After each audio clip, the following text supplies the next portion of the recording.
Hi, this is DC Douglas, and welcome to the Project Umbrella broadcast.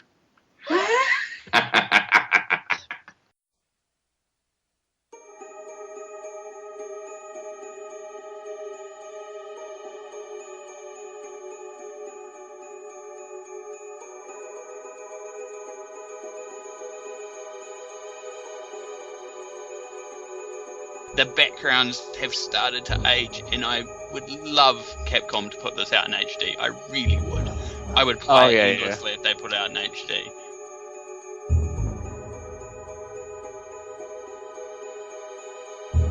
I think we discussed last time that what we all really want is an HD version of Remake for a start. That'll be nice.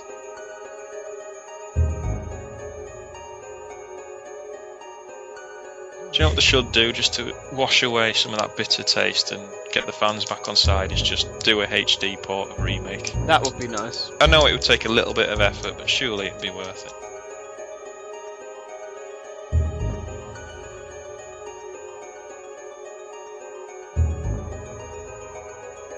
I think the issue is that they have to go back and redo all the backgrounds. I mean, the elements, they've still got them, obviously, they used them for Umbrella Chronicles, but they'd have to re-render everything in a high resolution. And what are the chances of an HD release? Because it's never been anything other than on a Nintendo console.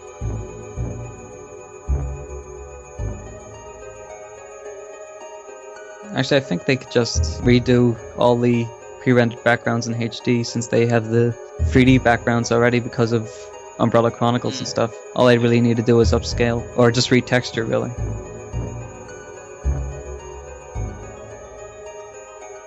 Is the remake on Wii in widescreen? Oh no, you have to turn widescreen options off. So it's still in 4:3, so there's another issue as well. Yeah. Previously on the Project Umbrella podcast. That sounded really smug, if anything. Yes, we have DC Douglas. We do. Vote Conservative. My name is Nick. Male, erotic, fanfiction. It was really kind of funny on my end listening to you saying she's a really big fan of Wesker, and then I hear someone go, unzip. Okay, I get it. You're a fan, alright. As a precursor, there is erotic fanfiction discussion coming up. Between your favourite podcast members. Matron. And then let's get naked. But,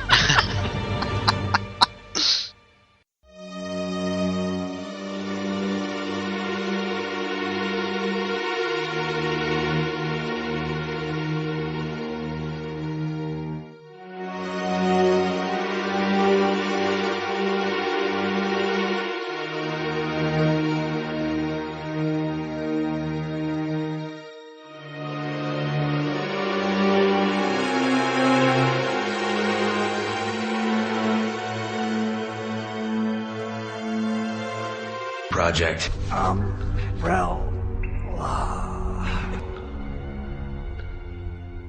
Hello and welcome to episode 25 of the Project Umbrella podcast. We're back! Oh yes. We're going to be doing short, sharp podcasts across the year when something major comes out in the world of Resident Evil. As you know, we exhausted all the previous games in the last series, so we're just focusing on key elements and key announcements from Biohazard that we know you guys will want to listen to. So I'm Nick, better known as Neptune, and joining me today is the Batman. Hello. Stars Tyrant.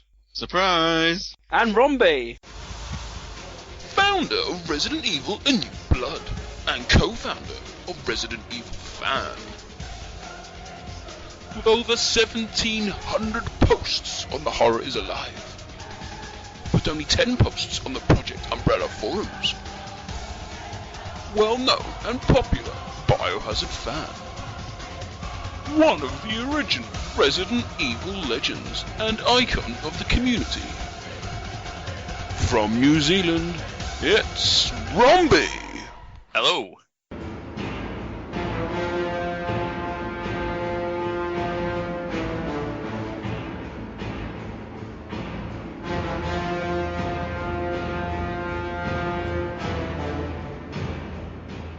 Hello. And Romney's calling from United Kingdom rather than his native New Zealand, so we've got a better connection. Hopefully. Hopefully. Coming up on today's show, we'll be looking at all the news. Don't worry, we're not doing all the news since the last podcast, because that would probably take another 2 hours in itself. We're just doing all the latest things that have happened in the last couple of weeks. And then we're going to be looking at some site news for Project Umbrella. We have a bit coming out. Certainly if you keep an eye on the Facebook pages, you'll see some new developments. Then the main discussions of the evening, we're going to be looking at Revelations 2, a quick preview of that. We probably aim to do a whole podcast on that once all the episodes have been released, but we're just going to do a preview on what we think might happen. And the main discussion of the evening, Remake HD, which we've all had the opportunity to play. And we're going to have a good discussion on how Resident Evil holds up in high definition. And for all you quiz fans out there, do not panic, do not worry, do not stress. Neptune's Biohazard quiz is back. So, without further ado, let's crack on with the news.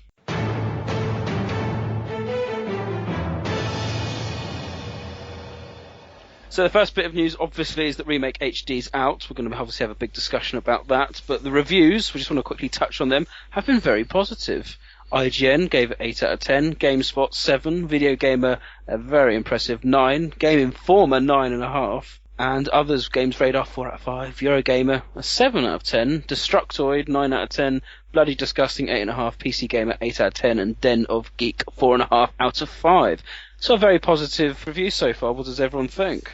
I think some of them have been a bit nitpicky, to be honest. I mean, some of them have reviewed it as though it was a modern title, you know, forgetting that some of the concepts, particularly with adventuring and puzzling, they are from an era that doesn't really exist anymore. We live in an era of hand-holding and, you know, linear set pieces, and I think the open-endedness has surprised a lot of the more modern reviewers. It's still nice that they're getting reasonably good scores, though, even after 13 years, because considering some of the reaction of the fan community, you'd think it was going to be an absolute disaster. I was just going to say, I think it's a surprise that so many people who have never played it before have had the chance to play it as well, which has been really good, because outside of the reviews, I've seen positive comments just in general, even from people that were complaining beforehand and so forth. There's lots of people there who are playing it for the first time. Do you think it's going to attract new people to the franchise? Be nice. Probably not. I don't think it will. The only thing is I will implore people who have issues with either digital distribution or anything like that, please still support it, because it's our only chance really to send Capcom a message that, you know, this is the style of game we want going forward. Now, is that a cryptid message to me that refuses to buy digital download? No, but I know there has been a few people within the community quite vocal that they're not happy with the fact that it hasn't had a retail release in the West, and, you know, not happy with aspects of the series, a bit disheartened with where it went with 6 and whatnot, and, you know, this is your one chance to sort of show Capcom, you know, vote with your wallet, because you probably won't get another chance.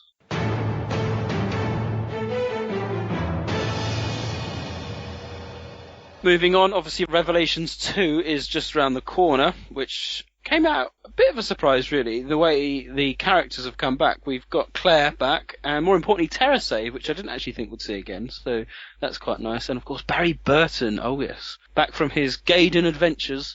Barry Burton made it off the Starlight and is back. We'll certainly look forward to that. I'm surprised Terrasave's made an appearance, and we'll see it. We'll see how it turns out. It's looking okay. Cautiously optimistic. If the latest trailer's anything to go by, then it does look like, spoilers, Ouroboros is back. I'm keeping spoiler free, Sean. It's in the trailer, Nick. I don't. It's not confirmed, though, is it? It could just be something very similar. Although, I think from a continuity point of view, it would be nice if it is Ouroboros, other than a generic new virus that will be forgotten about within 5 minutes. So, as everyone knows, it's kind of seeing this rather annoying and hideous episodic release, whereby you can download episodes on a weekly basis, 4 episodes, starting from the 25th of February all the way up to the 18th of March, and you get to play one for Claire and one for Barry, which would be thrilling, and I wouldn't have purchased it. However, they are finally releasing the disc version, the retail version afterwards, which will contain all the episodes on one disc, as well as some bonus features as well. They priced them yet, the chapters? Yeah, yes they are, $4.99 each. It's not bad. You can buy a season pass as well for slightly discounted, and there are pre-order bonuses, including 2 side chapters or something. I'm not entirely sure. I think the retail version comes with the raid mode throwback pack, which has levels from Resident Evil 6 and Resident Evil Revelations 1, and also Albert Wesker as a raid mode character. Yes, and DC Douglas has confirmed his voicing that as well. That's coming out on the 20th of March, not too far away. Do we know if that has got the side missions on as well? Yeah, that should have everything, I think. That's got everything, is it? The whole campaign about the pre-order and stuff is actually really confusing, and I think there is that conflict between whether or not people should bother pre-ordering the digital version or wait for the complete version. But then the complete version's a lot more expensive compared to the digital, so it's like, I think it's very confusing and very unclear, and I think it's actually a really bad step for the game as far as marketing goes. I don't know what to do personally, because obviously I don't want to get left behind and I want to be playing the story with everybody else, but at the same time I'm not really that interested about owning it twice, but I want the retail version for collector's purposes and for the complete package. So they've sort of got the hardcore fans, they've sort of got them by the balls really. Well, it's not too long to wait, is it? No, but you're still you have to have an online blackout really if you want to remain spoiler free, aren't you? Yes. It will be interesting though, because nobody on Resident Evil forums anymore seems to debate plot theories and, speculation about characters and story anymore. It just seems always to be about 1.5 and things like that. So it'll be nice if it gets people speculating and talking about plot theories again. That's only if it's connecting though, I can imagine. Who is the woman? Yeah. It's Alexia, one forum said, didn't it?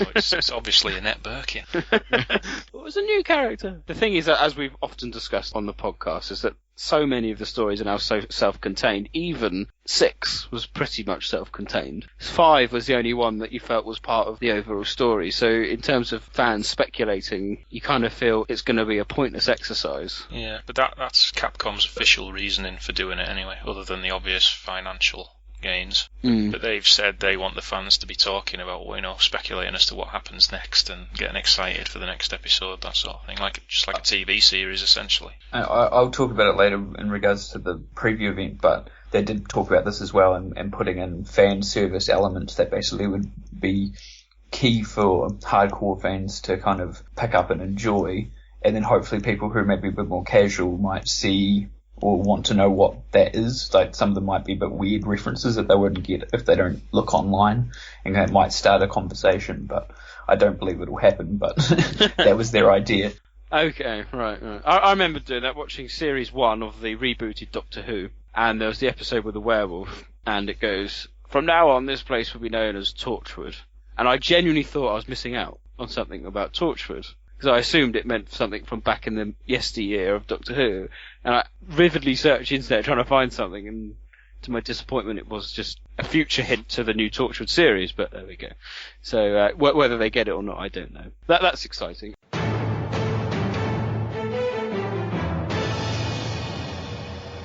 Revelations 2 is also going to use microtransactions if they want to piss off people even further.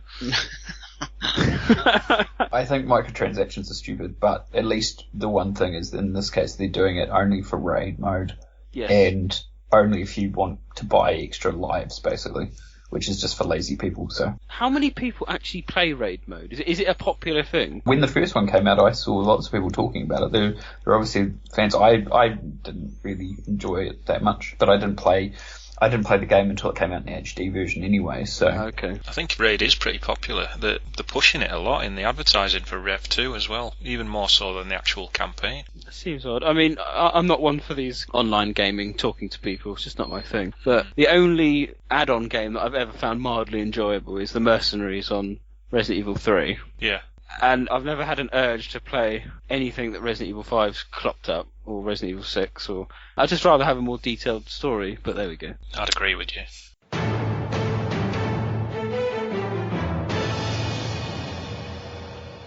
Also appears that Biohazard Zero's been given the HD remaster treatment as well. Yeah, nice little faux pas from Capcom there. I mean, it's to be expected. I mean, if the remake HD is going well, we assume it is selling very well, then it seems like an obvious next step. The problem is that Zero is fundamentally a worse game. Oh, I don't think it is. Oh. I will even be as controversial as to say I think the atmosphere is better in some places in Zero. I like some of the set pieces, but I have to say as well, the thing is with Zero is that there's definitely a divide between, just as this is proving, between the good and the bad of it and what people like and what people don't like and whether or not they think it's a good game or not. And I think if it releases in HD and we look at these reviews that the remake in HD's been getting, I would say that you'd knock a couple of points off just about every review, because I swear there'll be elements that people getting frustrated over in the remake when they find out about the item system, if they've never played it before, about dropping items and having to backtrack to find them again. They'll get frustrated and get really angry about it, because if they're complaining about the puzzles or they're complaining about the style of the game now, Zero's got even more of that. Words of wisdom.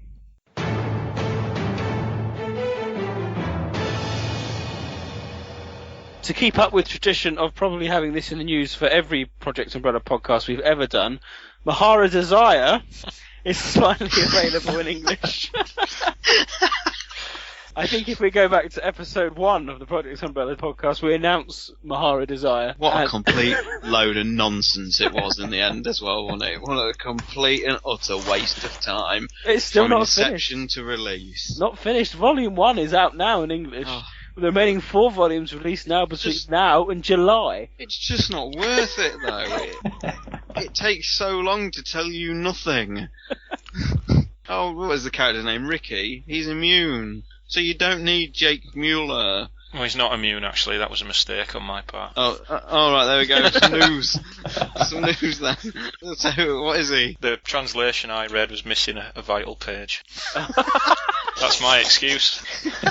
So what is he then? Is he just a dude? Yeah, she put the syringe in his neck, but the monster knocked her off him before she could actually physically inject him with the virus, apparently. I don't know what's worse, actually.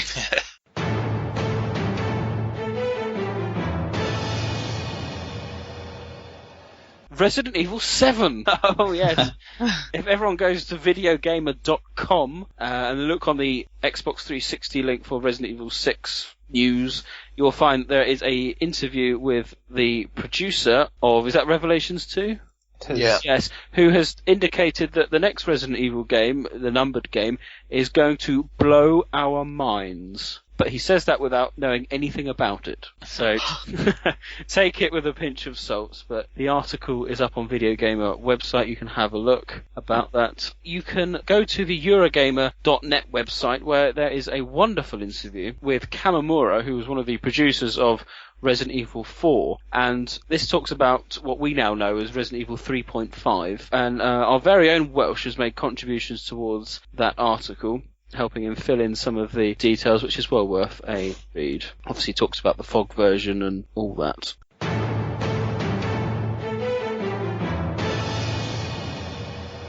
Mahara Desire 2 is now coming out, known as Heavenly Island. But you should see it on the Project Umbrella Facebook page. It's certainly controversial with the art design. It looks even worse than... It does, and apparently it's a semi-prequel to Revelations 2. I don't know anything about this, folks, so you're going to have to fill me in on what this is. We can look forward to the last issue, which reveals everything in 2018, then. Yeah. Yes. It'll just be coming out in English, then. 3 years after the game came out. Yeah. I think it's going to be a very, very loose connection now. I don't even think it's the same island as Revelations 2. It's got Claire Redfield in it throwing knives at zombified piranhas. Right. And it's got like sort of voodoo rituals going on and girls in bikinis getting slaughtered. It's very, very weird. It sounds like Piranha 3 Double D. Yeah. You're not wrong when you look at the pictures. Controversial.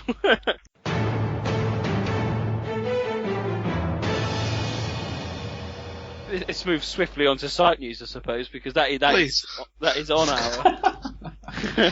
that is on Project Umbrella. You can go and view issue 1 of the manga. You gotta love Japanese manga, you really do. Other site news, Ridley has expanded his Biohazard and Resident Evil magazine database, which is up on Tumblr, which is well worth checking out. www.residentevilmagazines.tumblr.com. go and have a look at that. I had some old ones. I think I threw them out. Back in 2001, all the Cube magazines, which were quite good back in the day. Because you got a... do you remember in the GameCube you could take out the middle bit of the ejector thing, and I got a Resident Evil 0 version of one of them. Came free with the magazine. Good times, good times. Okay, without further ado, let's move on to our first discussion of the evening, which is, of course, going to be the preview for Resident Evil Revelations 2.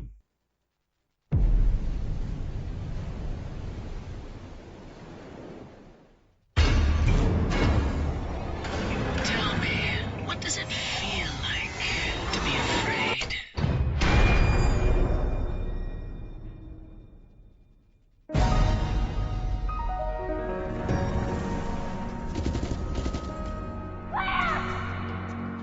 Where have I been taken? Oh, Claire, I just want to go home. It's okay. We're gonna get out of here. This is so messed up. Watch out! Oh my god. What the fuck? I'm here, baby. Please be alive.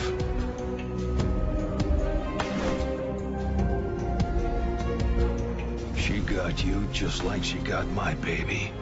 This island is completely crazy. Where's Moira?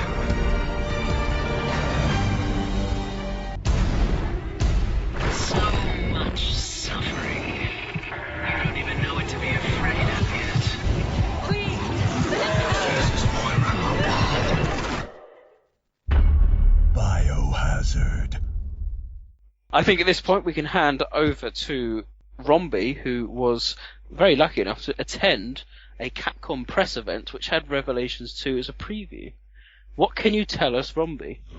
Well, I guess it's it's one of those hard things. The event itself was great, and I managed to talk to a couple of the producers on the game, which was quite amazing. Like, that's something I haven't had the chance to do before, which is nice in itself, and that was all very well and good, and it was a nice, casual, relaxed event being run by Capcom.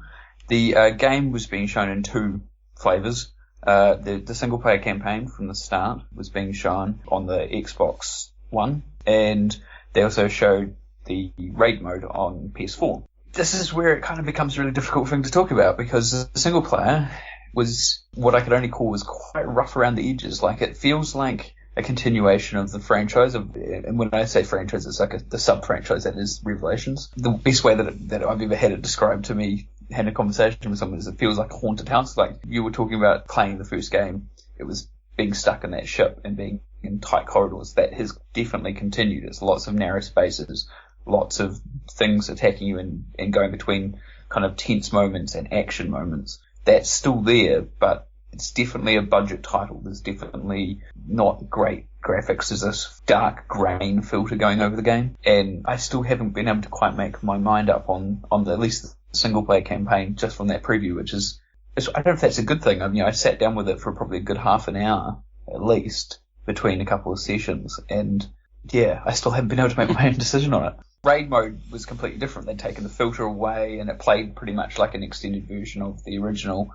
I wasn't even much of a raid mode player, as I think we were talking about before, so to me it didn't feel greatly different. The main difference is the way you get into it, is they've created this digital festival, which everyone's seen. I think now there's videos of it online. That would probably give most people a much better impression than I probably could. There's customization with taunts and, you know, the weapon transactions and all that sort of stuff are all still there, but it's all done through kind of like a place that you're actually in, and you go up to a menu and you click on it and you make your changes and you come out and then you click on a door and you choose which mission you're going to go. So rather than go flicking through a bunch of menus like you did in the first game, it's all kind of in the location. But other than that, it plays exactly the same. You're going through shooting enemies, trying to get through, killing the most number of enemies in the fastest amount of time. Pretty straightforward. I read about this. It said something about you're an AI for the Red Queen computer or something. Yeah, I didn't need to ask much about it, but it looks like that when you first started, it's like you're almost like a translucent digital character until you pick your actual avatar. So you could, at the time, they hadn't unlocked any. There was like Claire and Barry, and that was it. But you were like this weird kind of like a digital representation of something until you pick the character, and this environment that you're supposed to be in at the start before you play the game is supposed to be a complete fake digital environment as well. It's weird, and I'm sure it makes sense for the game itself, but it doesn't further the mode in any fashion whatsoever, other than to take it out of a bunch of menus. It's not like they're adding extra story or anything with it. It's, as far as I'm aware anyway, it just is for what it is. The other part of it, which I guess is worth mentioning, which has come out in the news, which I didn't talk about, is the fact that the online part of Raid won't work until the complete version comes out. Mm. Wow.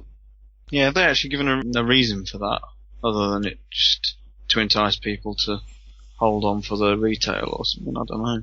I don't know. There wasn't anything said. There might be something in the articles online, but that they mentioned offhand to a reporter who asked, but definitely not. I hadn't been watching much of the coverage of the game beforehand either, so I hadn't really watched any trailers or kept up on the game. So when I played the single player campaign, it was the start where I mean, straight away the references that Claire starts in prison. I think everyone's seen those in the trailers, so that in alone feels like Code Veronica. And I think that's the one other element I could say about it from playing in the little bit that I did, is that there was like a mixture of Revelations and Code Veronica. These two things have been blended because you've got, not only have you got this whole Claire in a prison starting thing, there's someone watching on cameras, she's being taunted over the comm system by this woman who obviously people are talking about, don't know who it is. And, you know, the only other bit I actually gleaned story-wise at that stage was the same sort of stuff I think has been hinted in the trailers. Oh, there's a tragic background story for Moira's character to do with their family and gun violence or something. The wristbands on their arms change colour because of fear. That's about all they got. And the only other thing that was in there was a reference to Steve Burnside when Claire first picks up her gun. She makes the comment to Moira that, I can't even remember the line. It's more dependable than people or something, isn't That's it? the one. I was trying to remember what it was. More dependable than any one person or any person. And so I assume those are the sorts of nods that they're going to put throughout the game for both Claire and Barry and other little references to the law. Interestingly, I think that line, the Code Veronica throwback line, is not in the Japanese translation. Or the Japanese writing, should I say. Oh. Yeah, it's added to the English version, I think. I like references like that, as long as they don't go over the top, going, whoa, you're almost a Claire sandwich. I think most people have speculated that the Burden torrid history is the death of Polly, which obviously hasn't been confirmed, but I think a lot of people are assuming she's been accidentally killed or something with a gun. Did you get to try Barry's campaign at all? No. From my understanding, each episodic release is split into two, so there is a Claire part and there's a Barry part for each of the four. But the only way that the demo worked was literally the way the game's supposed to start. The other thing I will say about it is that the challenge was still pretty high. Like, I played it there was an easier difficulty mode and a harder difficulty mode, and I played the harder one.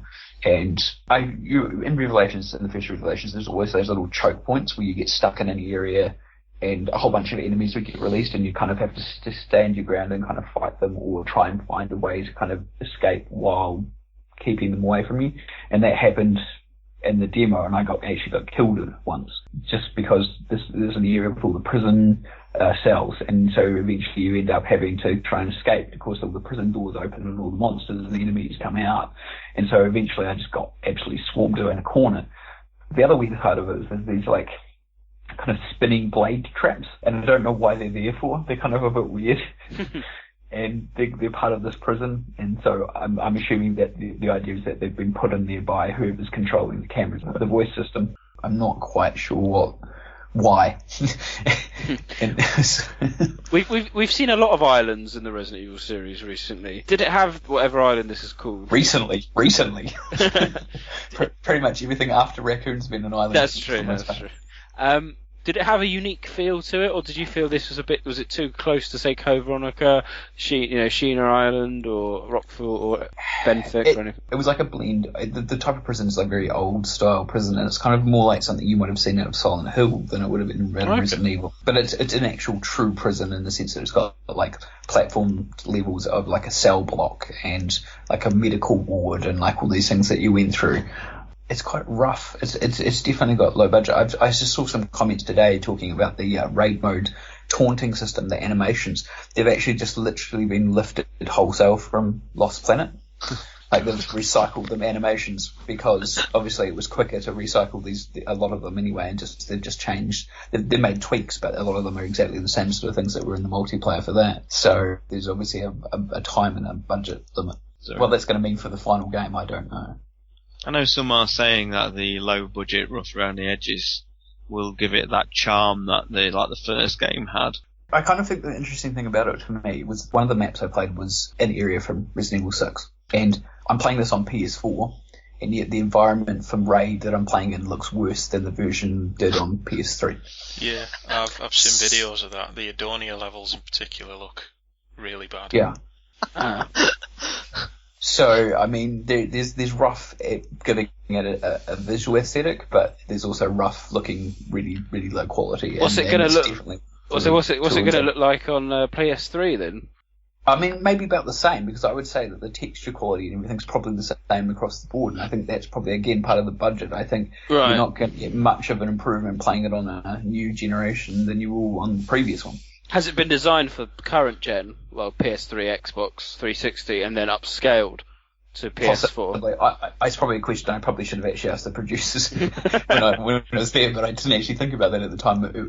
I think what was really put me off, less so than the raid mode, because that's where I saw this obviously comparison to Resident Evil 6. But as I said, there's a grain filter over the single player campaign, because this is dark prison and it's dark, and so they've added like it's a filtered grain. It's a little bit too heavy, I think. Like it's quite I found it quite distracting. I mean, I don't know if it's there to mask sort of make the graphics look like slightly better in single player, or that because it's raid and because it's going to be multiplayer, they've had to pare back the graphics because it's going to be online anyway. So there might be a bit of it. I mean, maybe the single player campaign looked a little bit better. The animations were good. I mean, the voice acting was fine. Like I haven't even commented on that, but it's a shame that Alison Court couldn't come back as Claire. But I was going to ask that. The replacement they've got is fine. There's I'm not sitting there going, oh, she's completely missed. You can tell it's not her, but it's fine. But the other thing which I was going to say about the voice actors now I remember is I'm not sure about the scripting, and this is coming back to this translation thing we were talking about as well. Is within, I think people were talking about it in the trailers, there's swearing.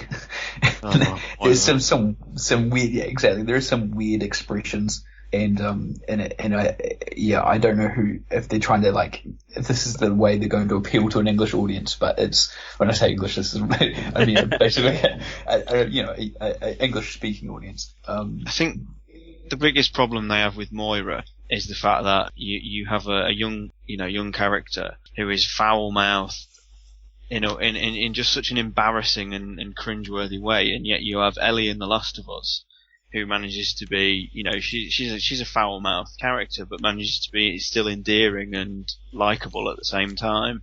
Just going back to it being on an island, I watched a video of sort of the first 10 minutes of Barry's campaign, which is primarily exterior. You're sort of running along cliff faces and going through forests, and I'll be interested to see if it's sort of not open world, but there's potential for more exploration rather than just going from point A to point B all the time like we did on Rockfort Island, for example.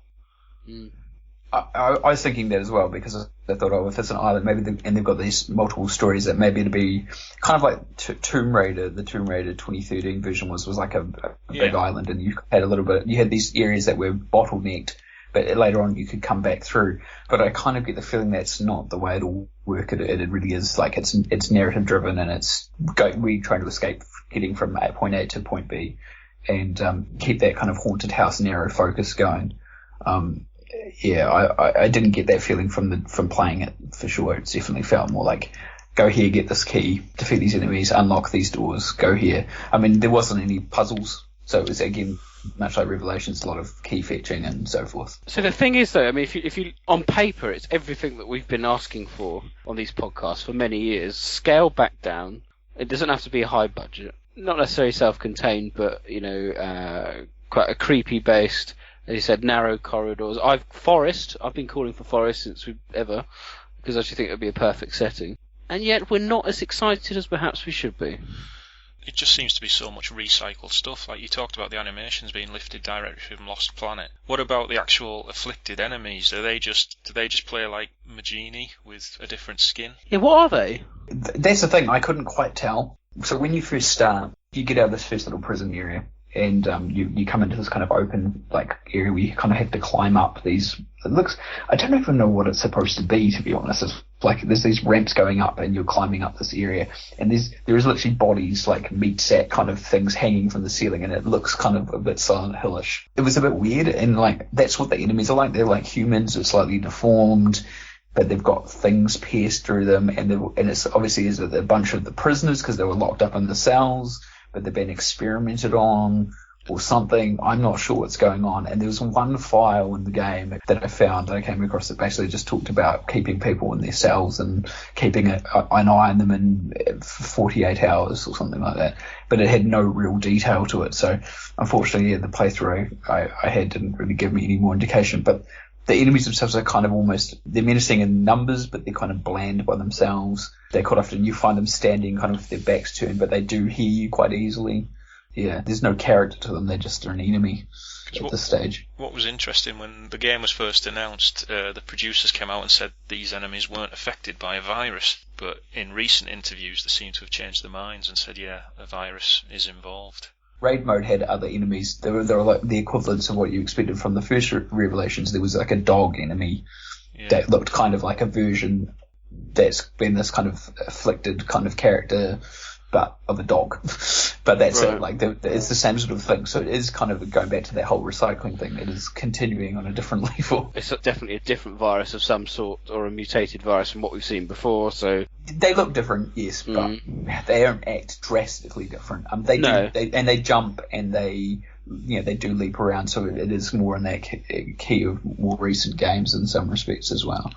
And they use weapons. They will attack you. They will hit you from behind. Sometimes they don't always grab. Sometimes they will club you. I think the enemies in Barry's level are slightly different. I think they're called Rotten, and if you see them in the woods, they're sort of definitely sort of skeleton, sort of dead body, essentially zombies, really. I don't know if they'll play any different, but they've sort of gone for what they've done in Resident Evil 6, as in, Leon will always fight zombies, and Chris will fight Joavo, just trying to make each level a bit more distinct.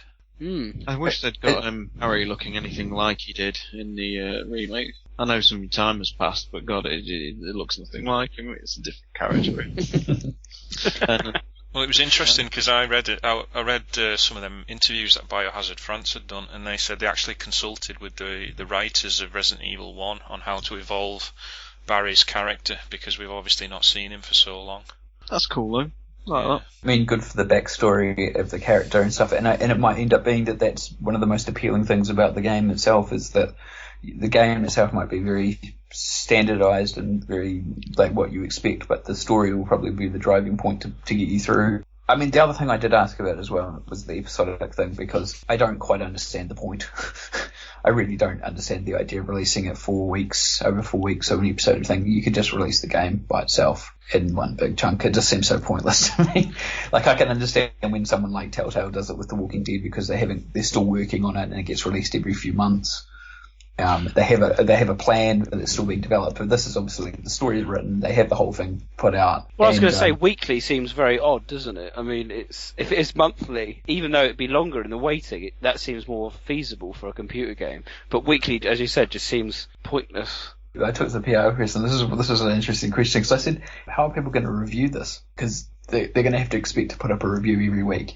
Are they going to send the whole thing to certain reviewers, and they're going to have like this embargo, and they can't talk about anything for each week? And it's going to be interesting, because like when it comes to like when they did the aggregate review scores, it's the episode 1, episode 2, episode 3, episode 4, and then the complete thing together. But some reviewers probably won't even bother reviewing the thing until they've played all 4 parts anyway, and it just seems like a messy way to do it. I don't think any other company's ever done it like this so quickly together, have they? I can't think of anything.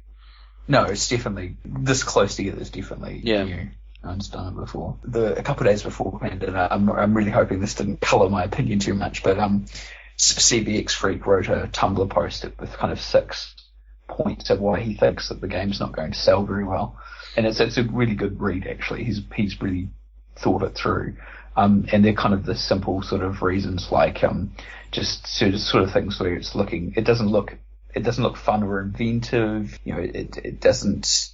I'm trying to think. It's a niche kind of series to a certain extent. It's low budget. the confusing way it's being marketed and released, and the episodic thing as well. Like, they're all kind of elements, and I kind of look over that list and go, after playing it, I don't think he's played it, but it seems like those points are probably quite accurate. I have no idea how this is going to go as far as the fan community goes, or in general public. It seems very strange. I mean, even the latest trailer, it's something like 2.5 minutes long, and a good sort of 2/3 of it was dedicated purely to raid mode rather than the actual campaign, which I thought was very strange, considering, it's a one-player based survival horror series. The partner system is going to be interesting as well. Like, Moira, she has a flashlight. She doesn't use guns. Her thing is to assist, open doors, and so forth, and shine her torch, which has a limited, like, it's almost like a zoom function. Like, she's like shining it brighter, but then it drains the battery. You can only use it for a certain length of time to find hidden items in darkened bits of the environment. It's usually like ammo and herbs and stuff that are stuck in shelves. I kind of found that whole system kind of frustrating.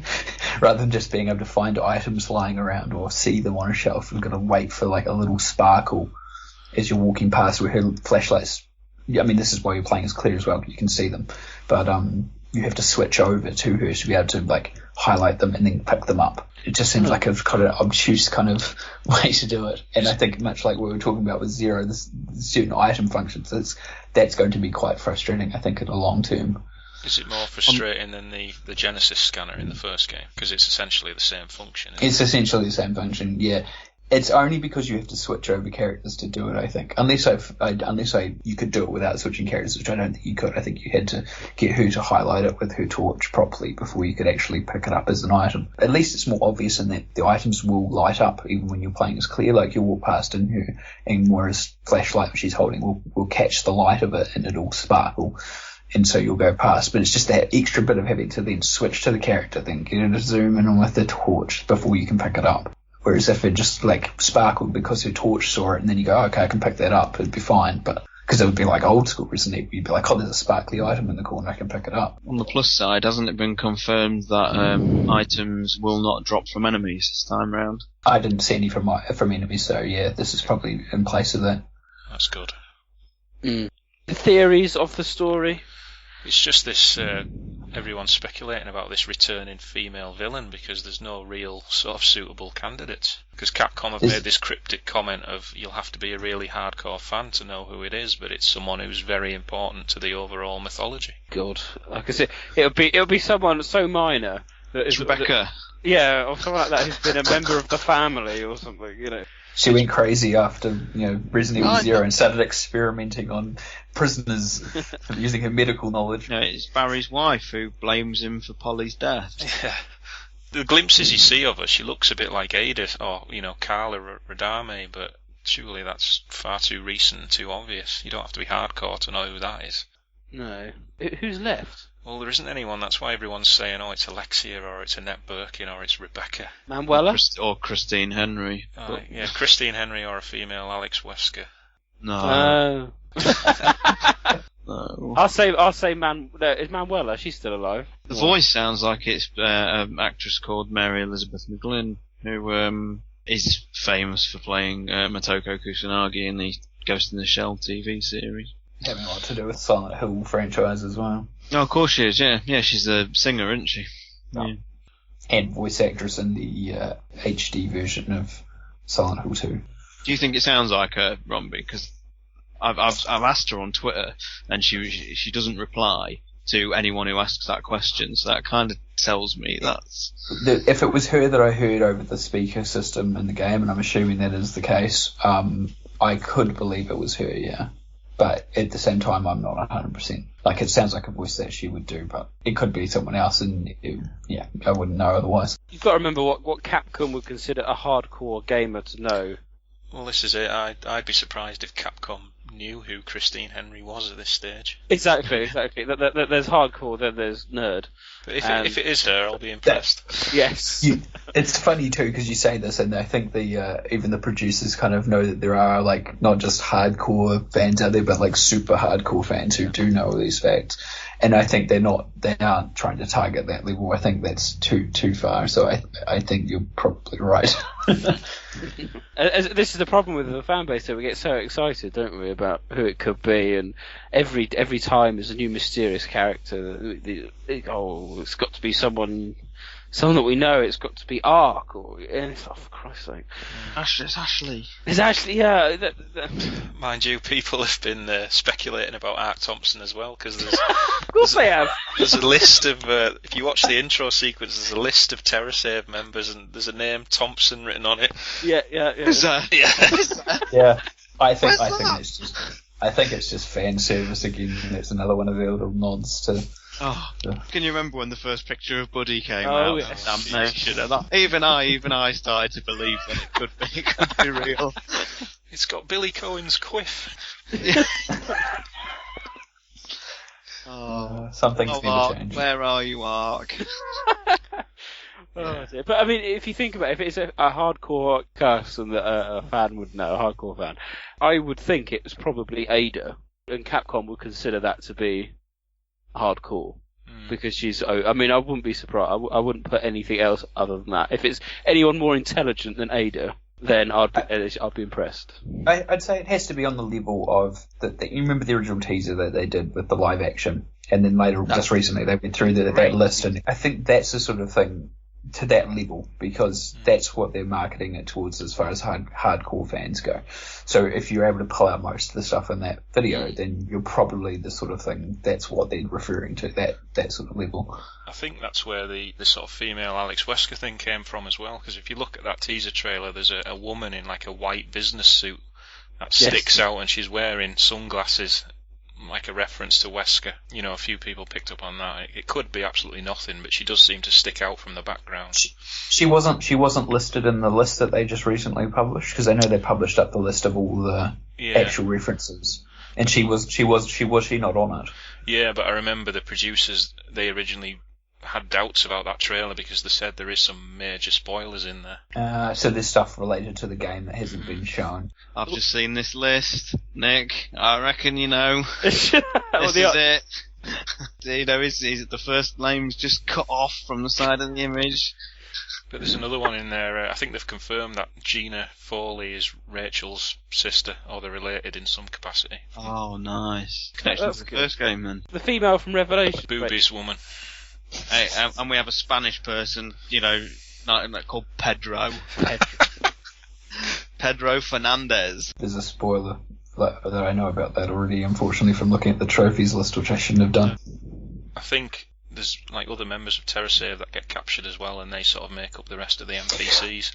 Yeah, there is a woman at the start. This is a spoiler. It's not really a spoiler, but basically when you start the game, you start hearing screaming, and one of the afflicted is chasing this woman down, who gets killed, and she's part of TerraSave because Claire talks to Moira about her, saying she was a member of TerraSave. So I assume there's going to be these sorts of elements, these sorts of events happening occasionally through. I saw some interesting pictures in Famitsu as well of TerraSave members talking with Claire and Moira, and they seem to be outside in this field, and they look to be trying to fix a helicopter to escape. I did see that. I think I saw those scans as well. That would be quite interesting if you had to sort of, go around the island looking for these parts to fix the helicopter. That would be pretty cool. Just to go back to the plot theory, surely it's Jessica. You'd like to think so, but I mean that makes the most sense, doesn't it? Sequel to Revelations, mysterious woman, pivotal to the plot, or at least she was in Revelations 1. Didn't they do a statement about no characters from the first game are in it? I don't know. I don't know if that might have been misinterpreted with the fact that they've said it's not a direct sequel to the first game. Oh, right. I didn't see any reference, but I don't even know where it takes place in the timeline. Does anyone know? It's 2011, I think, isn't it? Yeah, 2011. They've not said how it features around Damnation, though, whether it's before or after. In the intro sequence, they make a reference that Tricell have gone under. Okay, and there's also references to Resident Evil 5 as well, because there's that shot and the cheesy trailer within the trailer of them going into the village. Yeah, They love getting rid of the big pharmaceutical villains in intros, don't they? I was going to say Tricell was the only hope of a potentially returning villainous organisation, and they just get rid of that in one sentence. But then again, it links back to what Sean said earlier about the possible sighting of Ouroboros on the island. Ouroboros! Because, as far as I'm aware, Tricell were the only people who had Ouroboros. Ouroboros!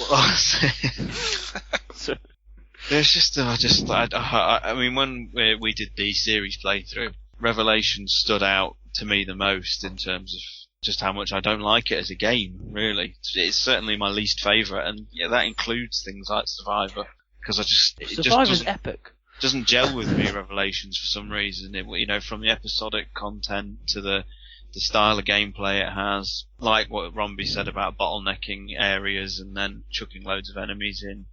And all I see in the trailer is an extension of that. I'm going to say, after playing what I've played, I mean, that's basically it. If you like Revelations, you're going to probably enjoy it because it feels like more of the same. And if you didn't like it, then you're not going to enjoy it because it's more of the same. But like you say, I think they've got 15 years of backstory for Barry to fill in, so that might be a driving force. Well, that's another thing. This interview said they've primarily focused on Barry's history from like Resident Evil 5 onwards. They've purposely left a gap because they want developers to sort of have artistic freedom to further develop him in future games. And I asked about that too, because that was one of the questions. I mean, I unfortunately got probably pretty much the generic PR response, and I don't think I probably wouldn't have expected anything else. I said, if these episodes do well, the complete pack does well, will there be more episodes that they would like to do, or another sequel? And they're just like, it just depends on how it sells. Like, if the fans like it, then more will happen. If they don't, then it won't. But it does exactly leave that door open to tell more stories of a earlier time if they need to. Fan feedback seems to be a term Capcom use a lot these days. But it's true too, because I think that, I expect that the HD version of the remake, if that sells really well, the reviews are really positive, then they'll look at it as a very serious option, especially in the face of the sales of Resident Evil 6 and the critical response as well. The response from fans has been just as mixed as well. So yeah, and they have said the reason Barry and Claire were chosen as main characters was specifically because of fan feedback. Yeah, that's what I was told in person as well. Really? That's good. We haven't played as Claire for a long time, really. This is why it's essential for the remake to do well. For what game? What do you want, remake? No, just in terms of the style of, how to push the series on from here, Oh, I see. Did anyone else want to have any final previews of Revelations 2? The only other thing I could find out about the female villain is she's known as the Overseer. The Overseer. That would make sense with the cameras and the taunting over the voice. I still don't quite understand the wristband colour thing. It was something to do with fear. I don't see why that's relevant. There's obviously going to be more to it, but it seems like a weird... It doesn't have anything to do with your sort of stamina in the game, does it? No, I got the feeling that the choice of colours was a reference in itself to the old style health system in the early games. But no, because the taunting comes over the comm system in the prison, and it occasionally cuts away to like a static kind of CCTV camera shot during the occasional they're in-game cutscenes. And there's this taunting about the band's about fear. You're full of fear, blah blah blah. It's very weird, but we'll see how that unfolds. Whether that is useful to seem very odd, but they make a big deal of it in the trailer. I think there will be more to it, but it wasn't shown early on anyway. I wonder if it has any hints to the kind of fear element. Suggests something like the Scarecrow from Batman, doesn't it, with the mask, and whether if you're more scared, later in the games will you be subject to, say, hallucinations? And I don't know. That's the only thing I can think of. Why would fear cause any different? Or to have the wristband in the first place. What is this? Yeah, absolutely. Yeah. But we'll live to see, and we'll inevitably report back. So I think that concludes our preview for Revelations 2. So we'll now move on to Resident Evil Remastered HD. There are only 3 STARS members left now: Captain Wesker, Barry, and myself. We don't know where Chris is. What is this place? Not quite your ordinary house, that's for sure. Hey, Wesker, where's Chris? Jill, no! You don't want to go back out there. But we've got to find... What was that? Chris? No. Jill, go and investigate. I'm going with her. Chris and I go back a long way. Alright. You two go. I'll secure this area. Stay sharp!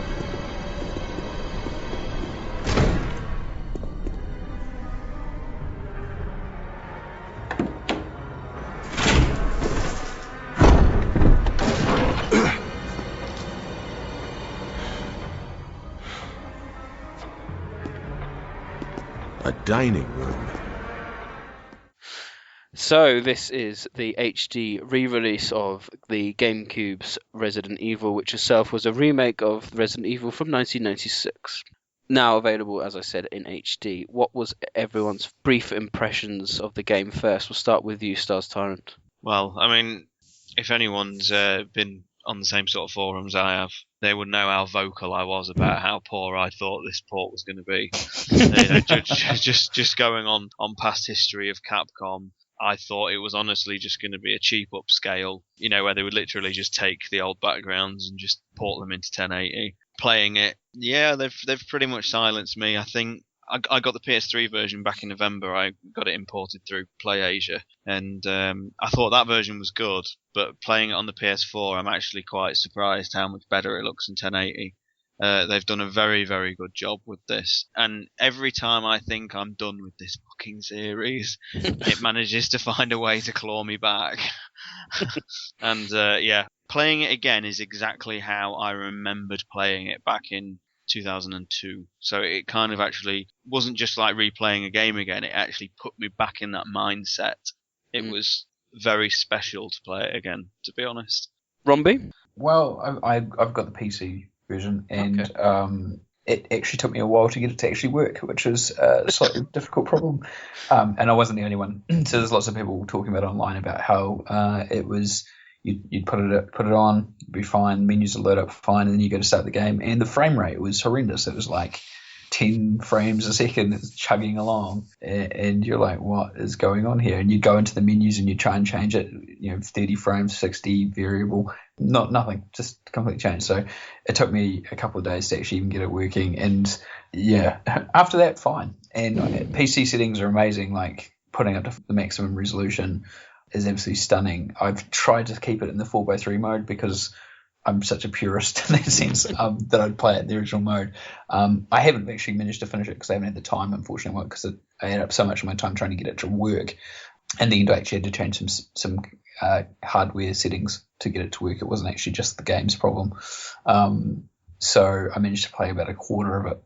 But I'm just stunned at how amazing it does look. Like, they have really done a great job. I mean, I don't think Capcom's outsourced this, which I think is the main difference. At least most of it hasn't been outsourced, because the credits for at least on the PC version, have their subsidiary K2, which they purchased in 2008, credited.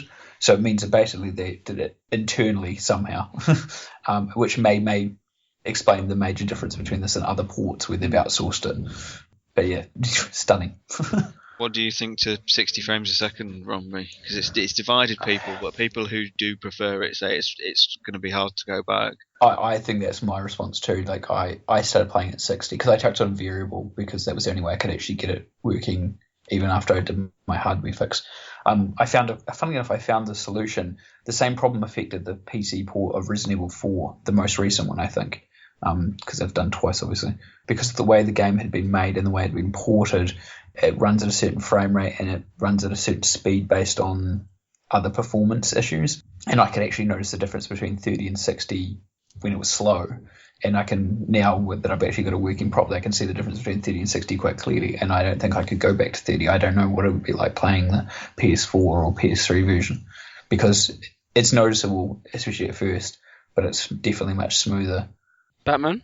Yeah, I thought I was impressed. I was like, everyone else, I was very hesitant at first, but as soon as you turn it on and you start in the main hall and everything just looks polished, it's, it did feel like 2002 all over again. The new lighting effects are great, the added 3D effects that enhance, primarily the outside areas. Give or take a few minor hiccups, most areas look and sound a lot better, I think. Yeah. I would say it's the best it looks, even despite its problems it has with some areas. I didn't get it until Batman kindly sent me his copy in the post on PlayStation 3, and I've been playing it as much as I can in the last couple of days. I watched a review online, actually, and they said you remember things a lot differently to how it actually is, and it's talking about nostalgia and things like that. And most human brains have very much an HD memory, and they showed a comparison of what actually the Wii or the GameCube or even the Wii version looks like in comparison to the PlayStation 3 version. Because when I first played the HD one, I thought, well, it looks no different. But when you do actually go back and load up the GameCube version, you can see how blurry everything is. And I started. Looks fine if you've still got an old style TV monitor. Right, okay. But if you run it through a HD, it just looks terrible now. It does, and I was starting to sound like my dad, who still can't see the difference between Blu-ray and VHS. And but yes, once I've seen the video, indeed, it looks sensational. It really does. I haven't tried it in 4:3, which is interesting because everyone is saying it's a bit better in 4:3 than it is in widescreen. I'm a purist in that respect. I have to keep it the same. I've been told, and I've seen people commenting. Actually, I just saw someone saying this just yesterday as well. Like, especially on PC, if you run it at the highest resolution, then you run it in full frame, the models for characters and enemies stick out quite a bit more than the backgrounds because you're now running it not only at the biggest resolution but slightly zoomed in, essentially. So the characters are larger, but they're more distinct from the background. So there's quite a big difference in quality. So again, that's another reason to run it 4:3 on that. It's just it reduces that level of problem. I was going to say my main excitement for the fact that I had it in disc format more than anything else, when he's borrowing it in disc format, was the fact that I've got it's a nice TV, I suppose, but I've got a 5.1 surround sound system with a audio visual system. The PlayStation's plugged into that, and I've saved up for like 5 years trying to get really good speakers and surround sound speakers. So I've got like Cambridge Audios around the back. So I was very, very excited about playing Resident Evil in 5.1 surround sound. Sound mix is very good in the HD. Well, this is the thing. I mean, I can play Resident Evil 6 5.1 surround sound, but it's not Resident Evil. It's not the haunted mansion effect. And so the first time, literally, the lights were out, the surround sound was on, the subwoofer was on high, and you just sat down and watched the opening video, the opening CGI video, and then into the dining room, and then literally within, I would say, a minute of me playing and picking up the controller, I jumped. And why was I jump? I've played this game quite a few times. Why did I jump? Because the fireplace sound from I think it was the fireplace, from the dining room just sparked to life on my left-hand side, because it just literally only came out of that speaker. Like, shit, what was that? And I know nothing comes out of, nothing happens in the dining room on the ground floor, but that wasn't the point. And it was an incredible experience. And as Bats and Sean have both said, it wasn't just playing like a game from 2002. It took you back to 2002. It took you back to the experience of not knowing what the hell was going to happen next. And for me, it was so immersive with all the surround sound. I mean, literally, when the crows, in the crow corridor, they were just coming from behind you, and the zombie groans. A good example is when you're in the dining room second floor, and you come out of that main door and you've got the zombie opposite you. He travels from one speaker to the other. Yeah. That was incredible. Absolutely incredible. And it was amazing. And I haven't played the game for so long, so much so that I died twice, falling for the imitation key puzzle, which I completely forgot about. That killed me. And then the shotgun room puzzle, because I was just waiting for Barry to come, because I always thought he did, and he didn't. Such as my honestly, I haven't played it for so long. I was like, that's all right. My wife was like, well, the room's caving in. Yeah, Barry will be in a minute, don't worry. And I just sat there going, oh, I forgot. But it is brilliant. It's absolutely brilliant. Yeah, the remastered sound is really good, and I personally like the ambient wind noise that plays in the main hall now. I think that's a really nice touch. Yes, and the sound effects are very good as well. The movement of the dogs sounds quite creepy as well. I was going to say, people were quite worried about the sounds beforehand because some of the videos they released early on, they hadn't fully finished the sound effects, I don't think. So there was a lot of compressed sound in items, and there was a little worry that maybe the final product wouldn't quite live up to the standards they were hoping to go for, but obviously that's not been the case. Obviously, with the exception of a few music tracks, which are... no, that's the only downside for me, really. Yeah.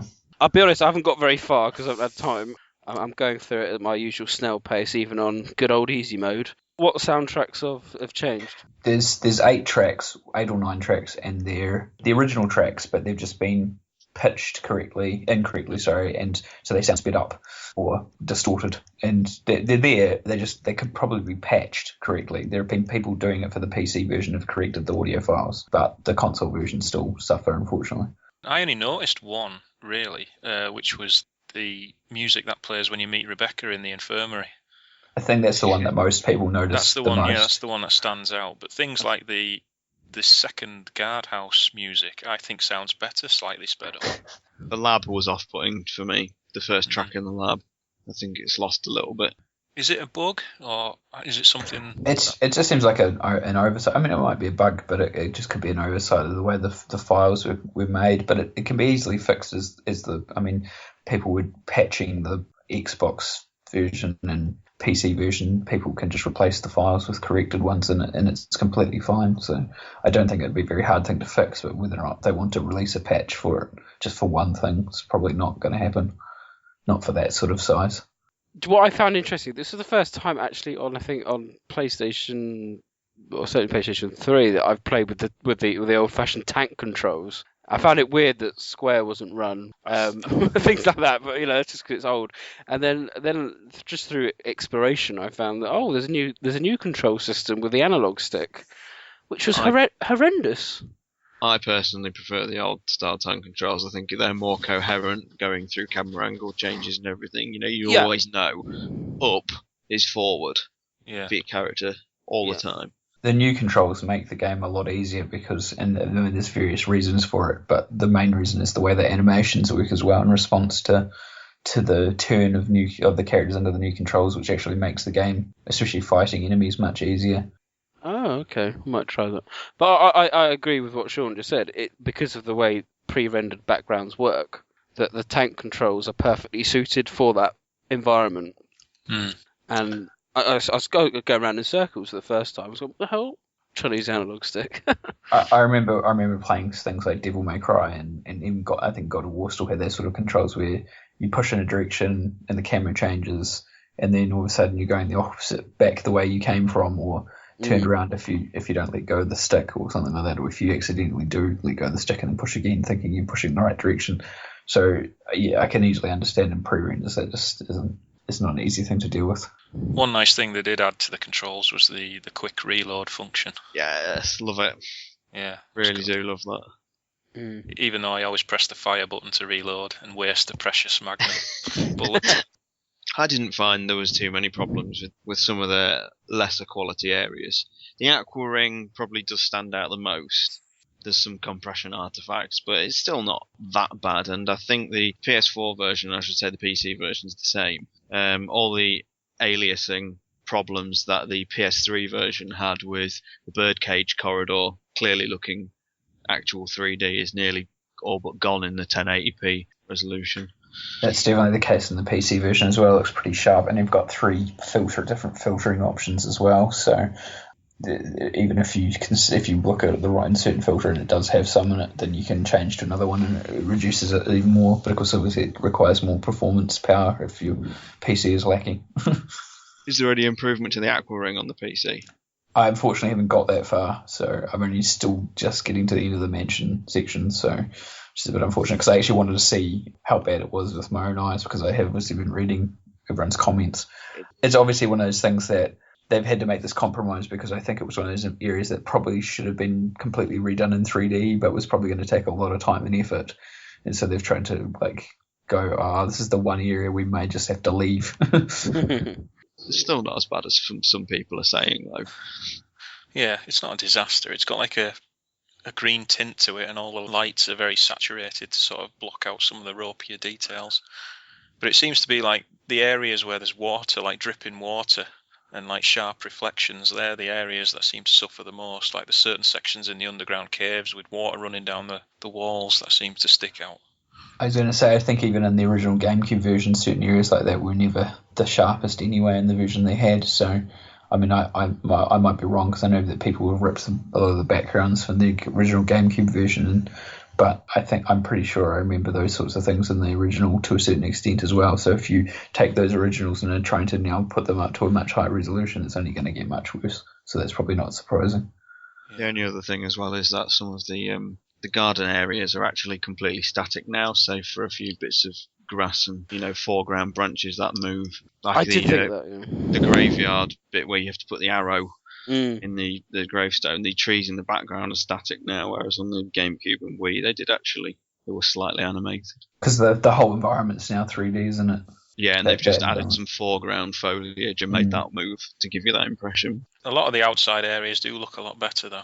Standout area for me is the back door of the mansion, that little sort of passage that leads to the shed. I think that looks really good now.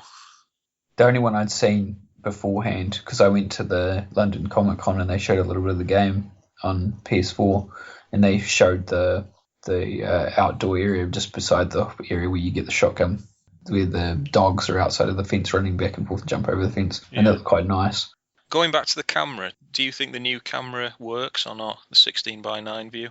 I only played it on 16:9, so they change it, don't they? So because it's not quite pre-rendered, some of the angles move, doesn't it? As you move along. It's just because the image is slightly zoomed in. So yeah, it's the pan and scan. That's good sound. But I don't know. I mean, I didn't play it in 4:3 because I've got a widescreen TV, and I thought I'm not going to do that, so I can't really comment. But I didn't notice anything major with the widescreen format. But I mean, I thought it was going to be quite jarring, but I think it's very, very subtle, and you can hardly notice the camera moving. No, in some areas. The only place it detracts really is when your character's close up to the screen, and sometimes it cuts the head off.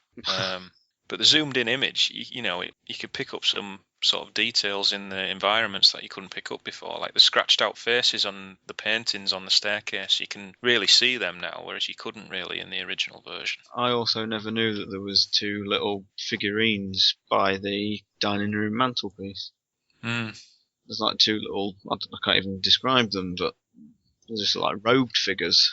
Yeah, but there's lots of lovely new details you can pick out. Like in the Black Tiger's lair in the mining tunnels, you can see like it's got like a load of cocooned bodies webbed up in the ceiling, and I never noticed them at all in the GameCube version. Yeah, I mean, I think the biggest thing I noticed was the mansion hall, the kind of white marbled floor.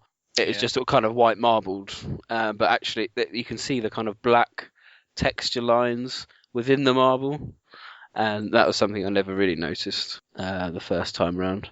Do you think Capcom did have the original assets or not?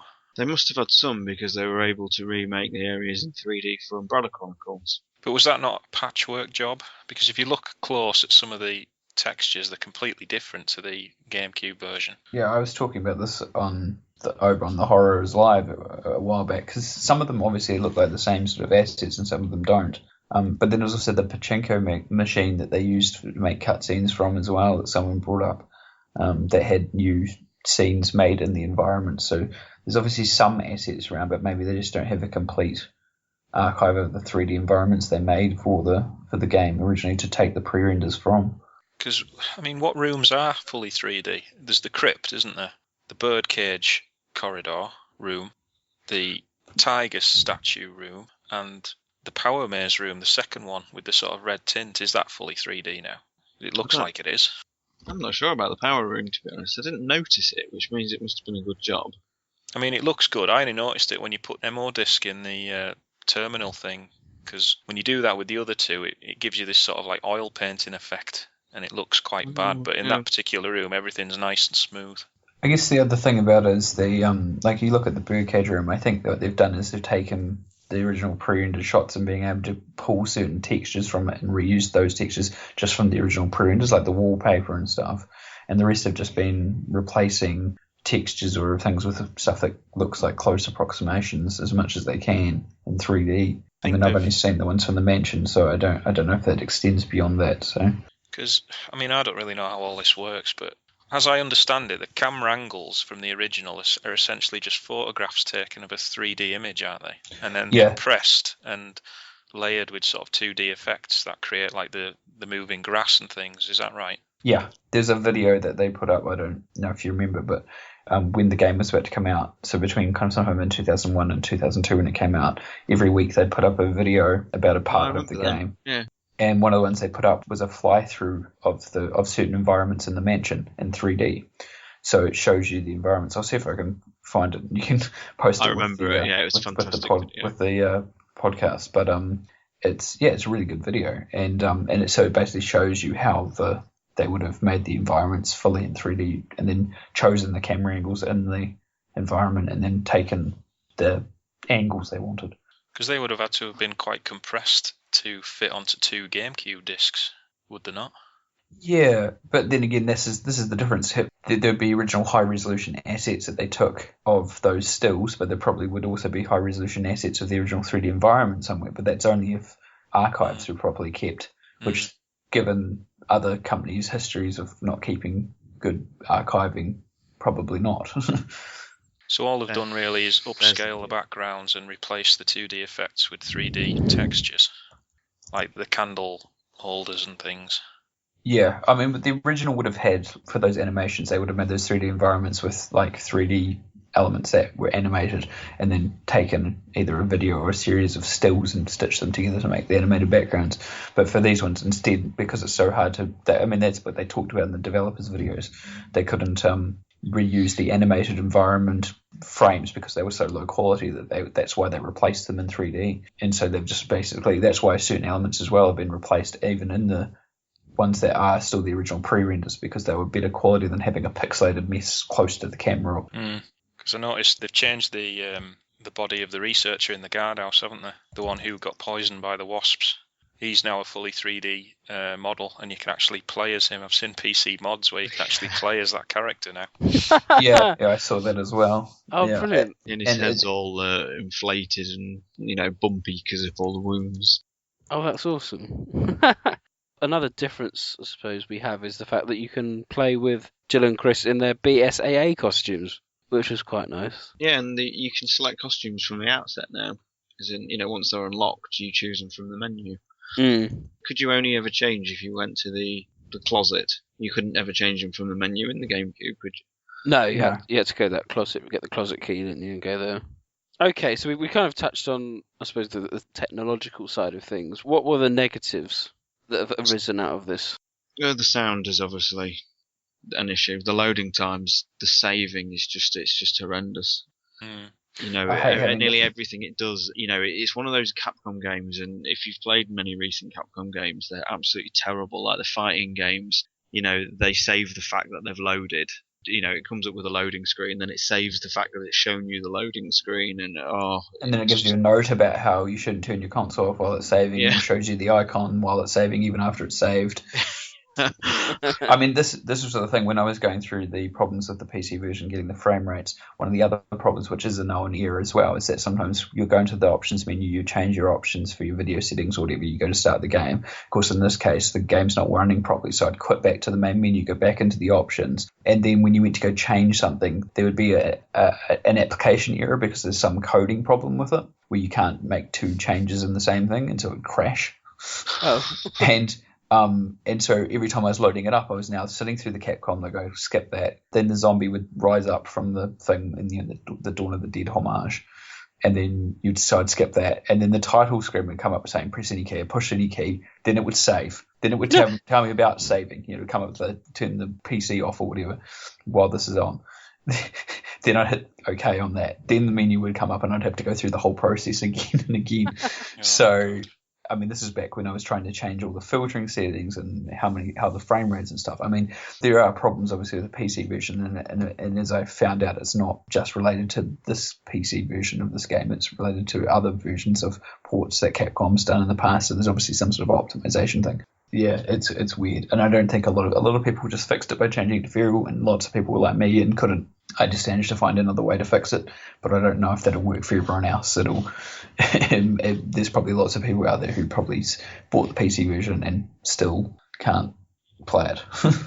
With regards to any other issues, God, it still would have been nice if they'd given us a true campaign. That's pure wishful thinking. That's very wishful thinking. But there's been a few people who've moaned about, well, why isn't there any, new areas? Why isn't there new game modes? Why isn't there new weapons? And it's like, well, I think you're just having completely unrealistic expectations there. Yeah, that's another thing, is the way that it has been lambasted by the fan base for. But there could have been some files. Well, I read an interview somewhere that said Capcom didn't want to add anything new to the game because there were certain things programmed into the internal mechanics that generate all the random elements, like when zombies rattle on the doors and come through and burst through windows at random times. They were worried that would break that internal programming if they added anything new in, so they decided not to bother. Oh. To be honest, the fact that the game has been trapped on Nintendo consoles for the last 13 years, the fact that it's now available to everybody is the best thing for me. Yeah. But it would have been nice to have something about Talos. Wouldn't it? I'm happy for all that to stay in the Chronicles games, to be honest. Yeah, but Talos is there. We know he's there. Somewhere. In the lab. A Sergei clone is in the lab. God, I mean, how far has the game progressed? Well, we still don't know where the hunters have come from either, do we? No, that's true. Hidden away in the lab somewhere, and nobody knows where. Yeah. But it's just a show of how far Resident Evil has progressed from a basic haunted mansion game to saying, no, there's a clone of a former Russian Soviet leader hidden in this lab somewhere. And there's a big tyrant with a white coat, bright orange HUD coming to get him. With the new graphics, when Wesker's at the computer, as they burst in on him on the lab, it does actually look like he's doing something with files and things like that. It's kind of cool. He's actually doing some work. But, I mean, with regards to the game itself, I mean, I know nostalgia is a big thing for a lot of people, but personally for me, it is like it's lightning captured in a bottle, but for me it's not aged. It is every bit the game it was back then. I suppose you would argue bias is on my side in that sense. But... Well, no, I was about to say I don't think bias is on your side because I think it wouldn't be getting good reviews as it is now in this version if it wasn't still just a good game, even in its own merits. Like, I think they've preserved the original experience, haven't they? It doesn't. Yeah. When you play it doesn't feel different. It's just literally been polished. But it shows you how. I mean, at the time, this was a AAA rated game. You know how far a new AAA rated game on any console is. If this came out now, it would be considered an indie game, wouldn't it? It would just be, oh, look at this, it's a little story about zombies in a mansion. But in credit to that, then, Nick, is being regarded as an indie title. Nearly everything that's critically acclaimed now is an indie title, and the people are moving away from that sort of AAA. Absolutely. You know, the sort of AAA thing is, look at the Call of Duty, still topped all the sales and everything this year, but it's been definitely a more muted reception to the previous Call of Duties.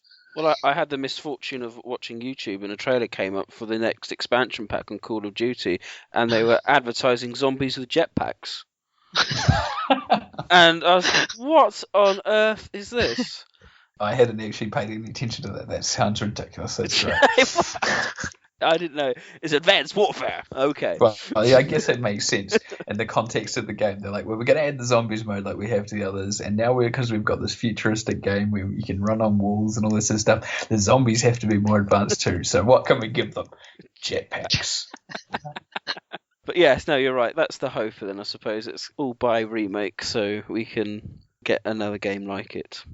On that though, we'll say to the community, be careful what you wish for, because a Resident Evil 2 remake. Oh God! No, the Capcom who made the remake does not exist now. The remake itself was made because nobody knew what was going to happen next with the franchise. There was delays and all that sort of stuff, at the time, I mean, in Resident Evil 4 that we got, for example, happened because the remake didn't sell very well on the GameCube, so everyone thought at the time that this game was a failure, really, as far as Capcom management was concerned. They went, oh, well, it sold pretty poorly, that seemed like a bad idea, but hopefully this will change their mind, that they realise, oh, it was just because it was on a really specific console that was the smallest user base at the time, and people just didn't get the chance to play it. Well, yeah, I mean, surely that's proved with Resident Evil 4, though, when it came out on PS2. It must have done quite well when it came on PS2. But I think it's not so much about that, it's about the fact that they may have considered the actual game itself a failure, not because of the content, but just because nobody wanted the remake. You know, that wasn't what people wanted. They were wanting a new game. And Resident Evil 4 proved it because it sold so well and blah, blah, blah.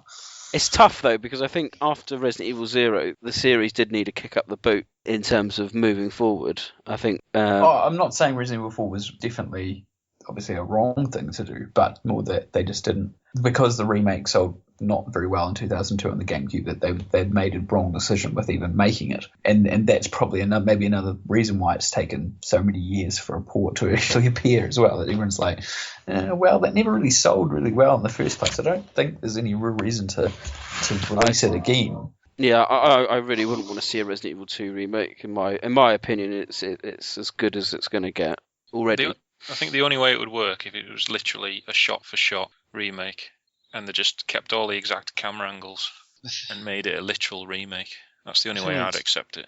Quality issues with the actual FMV, the content of something like Hunk's team taking on Birkin, I think from a directorial point of view and music and everything like that, is flawless. I think it's perfect. And when you look back through like Dark Side Chronicles' interpretation of it, it's embarrassing. Yep. It's really bad. And that's what I think the remake would be. It's just, Kamiya is not around to make it. Who has blocked me on Twitter? The talent within Capcom is just not the same ilk, I don't think, as sorry as I am to say.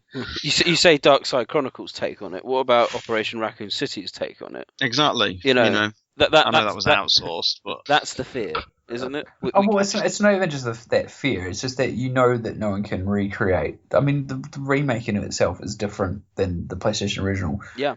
And it's just lucky that it's mostly in a good way. Like, there are very little things that people would complain about that weren't improved. But the chances of that happening again are very slim, especially with a game that Resident Evil was popular. The first PlayStation Resident Evil was popular, but that sequel was massive. It was a huge, huge game in its time, and it's still a favourite for so many people that it can only be a crushing disappointment to be remade. Yeah. I was actually thinking as well with regards to that when I was playing through the remake HD. I actually do miss one area from the very original, and it's the original library with the newspaper scrapbook. Yeah. And you could find the observatory, which gives you an early look over the heliport. I do miss that. I miss that, yeah. Really good area. And the dialogue. I miss the dialogue from the first game. Well, in the PC version, Nick, it is being modded back into the game. Is it? Indeed. Yeah. It is indeed. Awesome. There are videos. I'll find you a couple. Oh, that would be quite good. What is that? I'll go and check. Okay, Jill and I will stay in the hall in case of an emergency. Chris? Take care. Yes.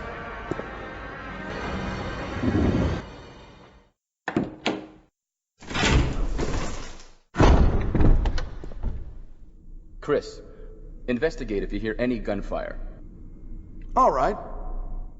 It's interesting too, like, as far as the PC version's gone, I've been seeing, like, reading through comments of people who've never played this before has been very funny, and probably even some people that have played it before asking some ridiculous things like, why does it not have a first-person mode? Oh, for Christ's Jesus. It's honestly, if you look at the page for it on Steam, it's definitely worth a chuckle. But people as well, because it's a PC version, it can be modded, people being really creative with it, and they're taking interesting pictures and using the models from the game and putting them in weird things and putting old skins in. Like, people have been putting in skins from the PlayStation bonus costumes, the director's cut ones as well. So it's gonna have an extra life because of this as well, because people will just keep tinkering with it. Okay. There you go, Nick. Oh, yes. Feast your eyes on that one. Or ears. I'll have a look. This house is too dangerous. Ouch.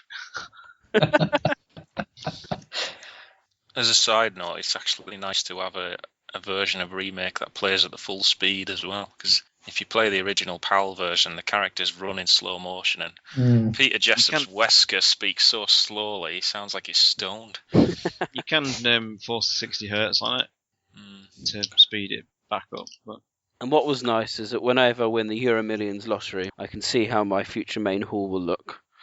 I've told the wife, we'll build a house, but the main hall will be an exact replica of the main hall.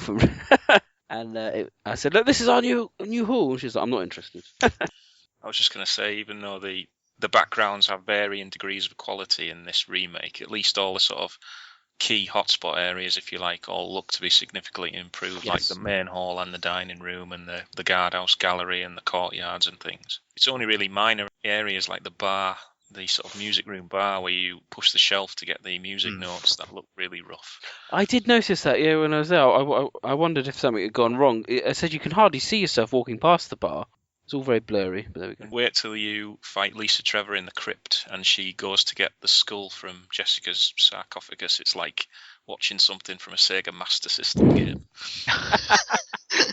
I mean, aside from that, it's worth noting as well. I mean, it says so much about the quality of the original pre-renders that were made, 13, 14 years ago, that they've held up being essentially blown up for the most part, to a high level. And the only ones they've had to replace have not been because of that quality issue, but mostly because they were animated, like to get the lighting right or to get it looking like moving right. So, I mean, people say a lot of negative things about the pre-renders, like in general about games with pre-renders, but obviously to a certain degree, they just had releasing a pre-rendered background game on the GameCube just hit that sweet spot between fake backgrounds looking crap and really good quality ones with lots of detail. Yeah, the character models look fantastic, and I don't know, I've been a broken record on this, but so nice to have a Jill back that we recognise. Yes, I recognise that woman. Though you can switch it to another version, obviously. I'm sorry to lower the tone, but Jill's chest. Oh no! I was wondering when this was going to come up. I was told this actually existed in the original version, but I've never noticed that before. Yeah, it does. It just seems to be exaggerated quite excessively. I don't know if it's because it's easier and clearer to see everything, but I remember there was conversation about this when the game originally came out. And if you go back to the original videos, there's a video of, I don't know what the point of the video was because obviously it was on the Japanese website, but there's her doing like high kicks. I remember that. Oh, yes, yeah. And if you look at that, you'll see it's in that video as well. So that's what have they done? Is it 13, 14 years old. Increased her bust size. Just a lot of movement. A lot of movement, right? Just while walking, lots of movement, unrealistic looking movement. Oh, well, it's Japanese. Exactly. How far did you get without dying? And I've already filled you in on that by saying I got to the to the room with the where you had to put the imitation key in. So the answer is not very far. And then the second playthrough, I got to the shotgun room and died then. I got killed by the second hunter. I couldn't fucking believe it. Ah, so quite a long way. It did an almost like original Biohazard trick on me. It is that like I was on reasonably good health and it just did like a near insta kill. Absolutely speechless. There have been people saying that, I don't know if it's something's been tweaked or changed, but there's been lots of people saying that the hunters are really much more difficult in this than they were in the original. I don't know. I haven't had the chance to experience it. Obviously, haven't got that far, but there were. I remember seeing a lot of posts, even going back to the PS3 release last year, when people were importing it. One thing that made me jump is when you go and see Enrico in the caves. As soon as he dies and you pick up the crank, a hunter comes in the room straight away, and it's on you within like a second. And I don't know if that was in the original or not, but there was one in the room. It made me jump. Ferocious. Maybe it was that speed difference between the old PAL version and possibly, yeah. I was just trying to think of the second time I died, but I can't remember. I was just going to say, the first time I played it, once I finally got it working, I was just using keyboard. I'm playing on a laptop, so I've got like a tracking mouse and keyboard. It's very awkward. I hadn't used a pad to play it, so I got as far as I think upstairs dining room kind of hallway areas where I was going upstairs to get to replace the the fake key and not fall for the trap. Like me, yeah, exactly. And I forgot there was 2 zombies in the hallway with all the torches in it, and one of them killed me. So I got eaten by the Neptune because Ah. I forgot to get the key from the bath in the dormitory room, so the door was locked, so I had to wade back, no. and I got eaten by the shark. I did the V-Jolt thing and then got saved by Barry on this run, but did anyone else notice a more aggressive Plant 42? Because SG79, I think on Biohaze, said he noticed it's a lot harder. yeah, I was going to say I haven't got that far either, but I have. I saw his comment, and I saw a couple of people's comments saying the same thing, along with, as I said, the hunters as well. What about the Chimera? Same. Tyrant? So, the Tyrant, I had a really cool fight with the Tyrant today. A really cracking camera angle of it gutting Rebecca. But normal, I always thought the Tyrant sort of grabs the NPC and sort of hoists him in the air, and you've got like a few seconds to shoot it before it either kills him or throws him away. Usually it does. In this case, it just dashed at Rebecca and just gutted her, right in front of me. It was really cool. Oh, brilliant. There are some truly bizarre mods for the remake. I'm just looking at some images on the I PC told you. version. We have Tommy Vercetti from Grand Theft Auto Vice City walking around the mansion on one of the images. We have Ada Res 4 with Jill's head. They've got far too much time on their hands, this community. But cool, like you say, it'll extend the longevity of it. So Yeah, people will put crazy things. I mean, it may open the ability for people to mod the game's mechanics as well. I mean, that's what a lot of the other games that people mod do. So people might be able to make an arranged mode where things are moved around or whatever, just because of the PC version can be opened up. Might not be possible, but it might be. So we have to wait and see. Okay, final conclusions, and I think really, what in terms of, is this the definitive version now of the game? Do you prefer it on the GameCube? Mainly talk about controllers more than anything else, I suppose, or even the Wii Archives version. I think it is. I'll never go back to the GameCube now, I don't think. Oh, it's a great console. Once Zero comes out on the PlayStation, I can finally get rid of all my Nintendo stuff. No, sacrilege. What about? Oh, have you got Umbrella Chronicles and stuff on PS? Yeah, I got the HD version. I think it looks. I was really impressed with how well that looked, actually. I agree with that as well. It was actually surprisingly alright port. You can't get that on disc format either, can you? no, sadly. No, not outside of Japan. Yeah, you could get it in Japan. The PS4 version of the remake retail is abysmal. If you've not heard about that, Nick, there is a retail version of the PS4 remaster. It is a download code in a box. Oh no! Oh, that's awful. I was going to mention, I just reminded me, actually, you mentioned the download code. One thing that has been really good was the fact that the PlayStation version was a cross-buy in America and in Europe. In America, it was a pre-order cross-buy, and then in Europe, it was for it still is currently, as of this recording, but might not be by the time it comes out. I think until the 3rd of Feb, it's a cross-buy still on the PlayStation Store, which is pretty awesome. So it means if you wanted the PS3 version and you wanted that, you get it there now, and then later on, if you get a PS4, you can play it again on that, or vice versa. If you had a PS4 and then you wanted to let someone else play the PS3 version because they've got a PS3, then they can play the PS3 version. So it's quite a cool thing, I thought. Another thing I must add quickly, the remote play on the Vita. The game looked absolutely exquisite on a Vita screen. Like, phenomenal. I don't think anyone owns a Vita, Stars Torrent. I do. It is really good. I've been playing the remake in bed, it's marvellous. Are you the only one? No one's been able to play it so many times. Just sitting there in bed playing away on his Vita. It is, honestly, it's wicked. Really, really good. It lends itself very good as a portable experience, actually. You're not the only one I've heard say that. I've heard quite a few people saying it's quite good. It's just a shame that Revelations didn't. You know, the upscale artifacts and that are all lost on the Vita screen, so it just looks like really super impressive. Okay, Ty, you mentioned at the beginning, really, just to kind of wrap up, that it's rekindled your love for the series. Because this is the first time. Obviously, we did the series playthrough, and that brought back a lot. Because, actually playing through the series chronologically, it does bring it all back a little bit. But I don't know what it was about this experience.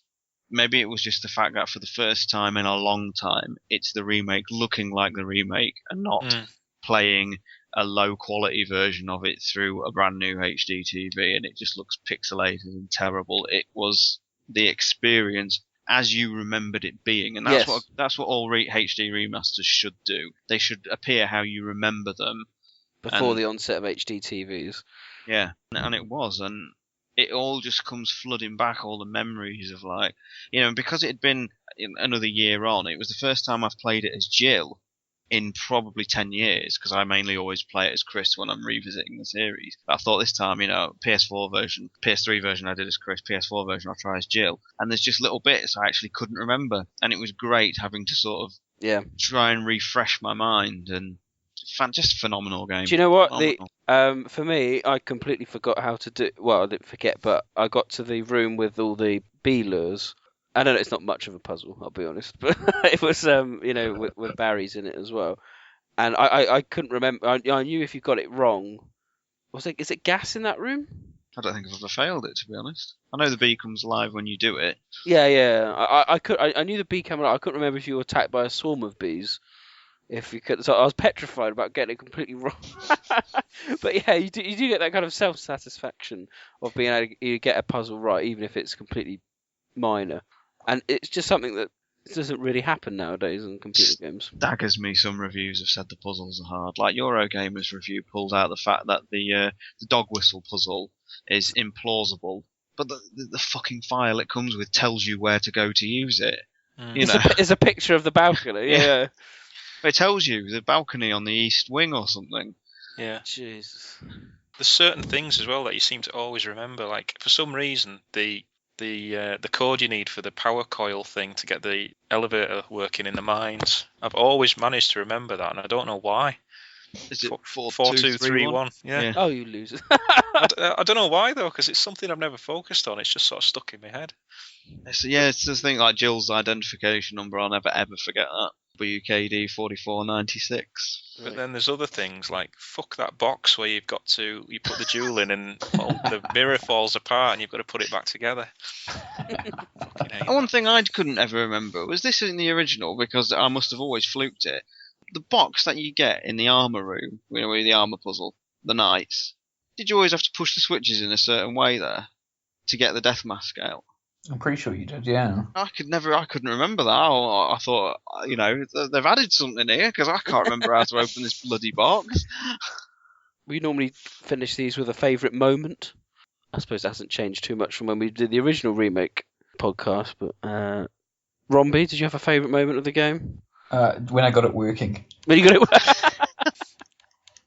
No, honestly, it was such a struggle. I was just like, I'm going to give up on this. And once I actually got it working, I was happy. And I'm still, like, later this week, actually it won't be this week because unfortunately I'm busy, but next week when I get some free time, I'm going to sit down and actually play the rest of it, because it's much like what you've all been saying. Like, it's taking you right back to that time when you first played it. It's amazing. It's the quality of it is amazing. And I'm still stunned. And so I'm looking forward to finishing it and getting to see the rest of it in this form, because I enjoyed what I've managed to play so far. So, I think for me, you were just immersed in it within minutes of playing. I think that takes a lot of character setting, scene setting, mood setting, everything like that, and it's just so perfectly formed in the traditional setting of essentially a haunted house with a clock ticking and, you know, that relative safety of the main hall, knowing it's only going to get a whole lot worse. And it's quintessential B-movie horror, but executed perfectly. Batman? I think my favourite aspect, aside from being pleased with the overall quality, is the fact that you can actually now play it in widescreen with a method that works. Because I was really hesitant that this sort of moving camera wasn't going to work at all, but it's very, very subtle, and I think it works really well. I don't think I'll ever play it in 4:3. Okay. My only gripe is, I don't know if you've looked at it on the PS3 version, Nick, but the Wesker reports that you get on there. Yes, I did. I was about to mention that. Yes. It's a shame, yeah. Because, I mean, fair enough it's in Japanese, but Wesker's report too, it's fair enough it's just a text-based thing, but the music that plays, and I could just imagine if you sit there reading that in English with the music on it, it really gets you immersed and puts you in the mood for going through the game. And would it really have killed Capcom to put it out in English? Because there is an official English translation in the Archives 2 book. Yes. And And as well, like with the report 1, I mean, they can do the voice again if they want to. They keep bringing him. DC keep bringing him back for different things. I'm sure if they said to him, "Hey, look, here's a script. Read this." Yeah, because it's all new, version. isn't it? I was watching Thing it. is, it's all new, and the community has such a good rapport with DC, Douglas, that they might well do it and mod it into the PC version. Yeah. Well, before he found out it was a remastered version, he even put on Facebook. He said, "Capcom, I'm available to do Wesker in the Resident Evil remake." I mean, he was at the Comic-Con as well, talking about things when they were showing this the HD version on the screen there. So it was quite interesting in of itself. But I mean, he was sitting there talking about the lines, and he was talking about how he'd had to listen to the versions from this game when he went in for his original auditions, along with Richard War's version as well, because he had to match different versions at different times, or they'd play him and say you had to find like a middle ground between basically his version of Wesker and the two other versions of Wesker. So yeah, I mean, he would definitely come back and do it if someone gave him the opportunity. He obviously does it anyway. So he was telling us about that when we interviewed him for our last podcast about his almost audition, if you like. But I think we were quite honest with him, because his performance in Umbrella Chronicles didn't really lend itself to the awesomeness of how he was going to be in Resident Evil 5. And I think that's a really delicate question. I can't remember how we asked it, really. But I think he's aware of that too, because I think he was trying to follow up what the expectations were of those two other versions, and so he was hesitant until he found essentially his own voice of the character, which obviously didn't come till later. Right, finally, mark out of 10 from everyone. Batman, what would you give it out of 10? I'll give it a very solid 9. I think I gave, on the last podcast, I think I gave it a 10, but I'll give this one a 9 because it's a remake of a remake of a remake. But no, I'm very pleased with it overall. And it's starting to moo. Stars Torrent? Because it took me back to a point in my life, not just for the remake, but that feeling of way back in the original, of being in that hallway and being just totally immersed.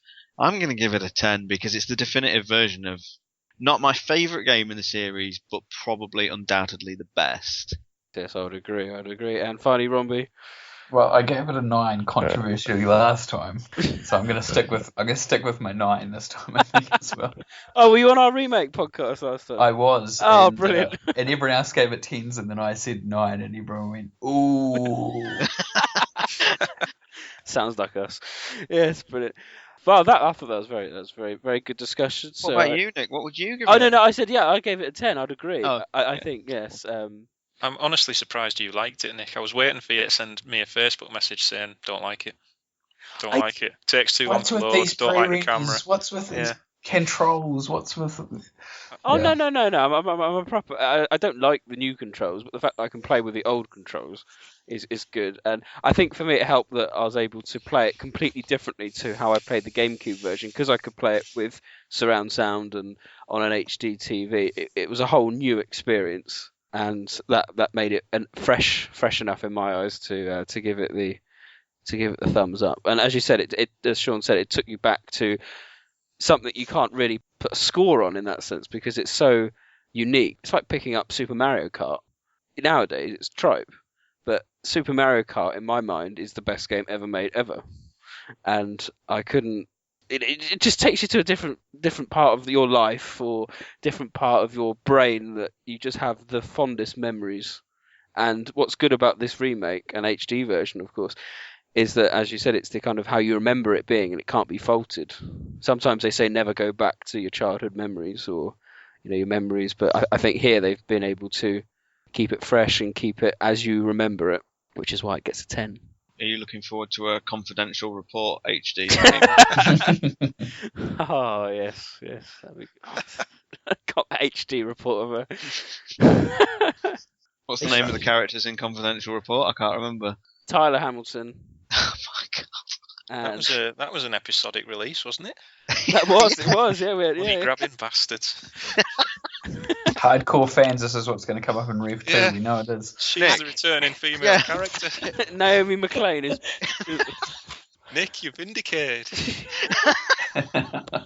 It also, I'm sure it had microtransactions of sort. It had a weapons dealer that you could go and get weapons off. It was the prototype, basically. It was, for what yeah. they're doing now. You wait for the moment when the new character's introduced, and it was, "My name's Tyler. I survived Raccoon City." You know, you'll come crying back. You. And on that note, we'll now move on to Neptune's Biohazard quiz. New format. New questions. And new challenges.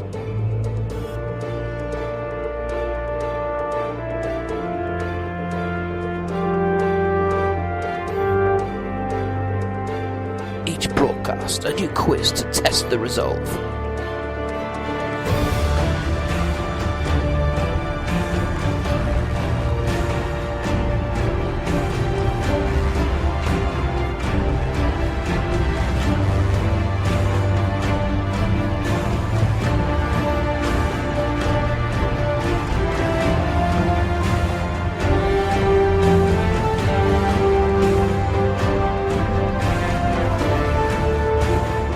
Welcome to Neptune's Biohazard Quiz!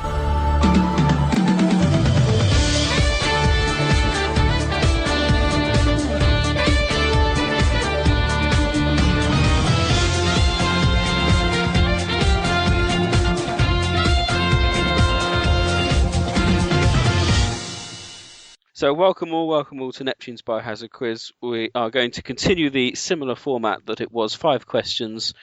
They're very easy this week. I expect at least 4 from everyone, I'm afraid. Okay, so you'll know the rules. Well, I'll ask the questions. You can have a ponder.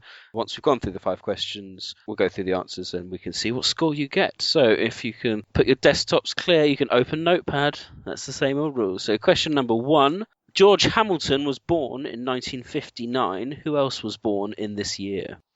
Jesus. Easy. Not. Okay. Question number 2, this one you will get. What are the creatures stalking the Spencer estate called?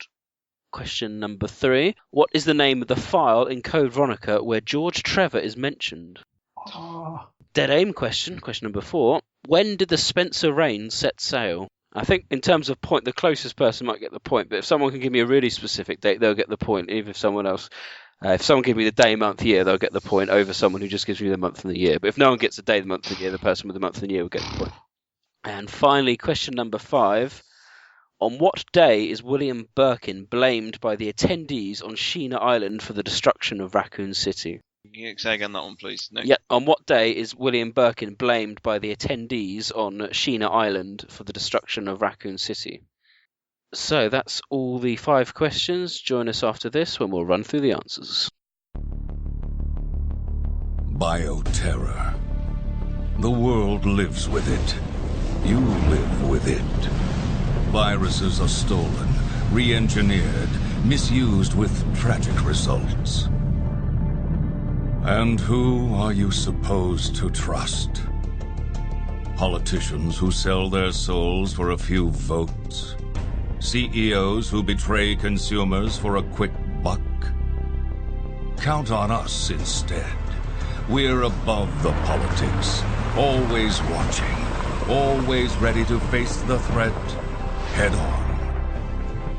We are the unflinching mop that sops up the evils of bioterrorism and chemical warfare.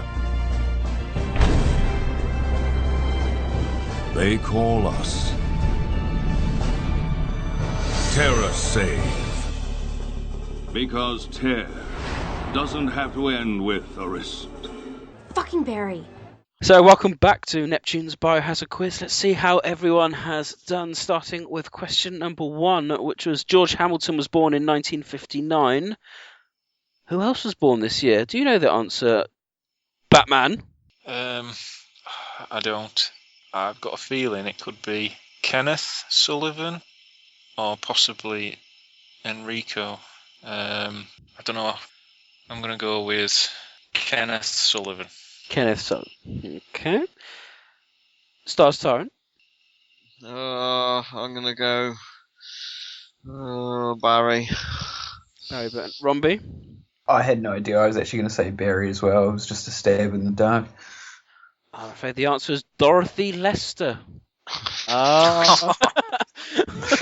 I thought you were going to keep it topical. Yeah, very easy indeed. Oh. Question number 2. What were the creatures stalking the Spencer estate called? Nick, can I just say, Yeah, we're go not in the heyday of the series playthrough at the minute. It's been a long time since I've been off the series. Fucking hell. Dorothy? One of the most famous villains. She's coming back in Rev 2.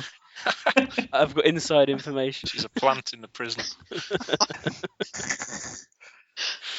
So, Romby, did you know what the creatures that stalk the Spencer estate are called? Is it zombies? I don't know what. Resident Evil 5, Lost in Nightmares. Oh, Lost in Nightmares. No, actually, I don't know the answer to that. Okay. I couldn't remember what they were called. They were just weird. Just weird. Star's turn. Blobs, I believe. Batman. I see. I've been caught out with questions like this before. I've heard them be called blobs, and I've heard them be called guardians of insanity. Oh, you fucker! I know. In the Biohazard 5 book, they're called blobs, so I'm going to go with blob. Correct. Yes, we've gone for the answer. I would have accepted both, to be fair, because I know there's discrepancies between. Where is Guardians of Insanity used? I've seen that. Yeah. Is that in a file? I can't remember, to be honest. I can't. But no, I would have accepted both. But yes, Blob is the name that I had, or Guardians of Insanity would have been equally as good. Question number 3 was: in what name of the file in Code Veronica is George Trevor mentioned? Stars Tyrant. You're a Code Veronica fan. Yeah, I know which file it is. It's in the room where you get the paperweight from, but I can't remember. It's the file Alexander's Diary. Okay, Batman. I think it's Alexander's memoir, but I couldn't tell you where you find it. Thankfully, that wasn't the question. Romby. Yeah, I think it was the diary as well. Points to Batman. Alexander's memoir. It is in that room, though, isn't it? G.I.J's locker room, I think. Don't ask me that question. Why would I know that? Fucking hell, memoir. Question number 4. This will be interesting. When did the Spencer Reign set sail? Batman. Have we not had this question before? Yes. Yeah. May 20th, 2002. May 20th, 2002. Stars Tyrant. I said March 2002. I honestly couldn't remember. Romby. May 2002, I think. That's all I can remember. That's what you got. Very good. Yes, it's 20th of May 2002. I'm going to give Romby a point for that, because that's very good to know that. And finally, question number 5. On what date is Birkin blamed by the attendees on Sheena Island for the destruction of Raccoon City?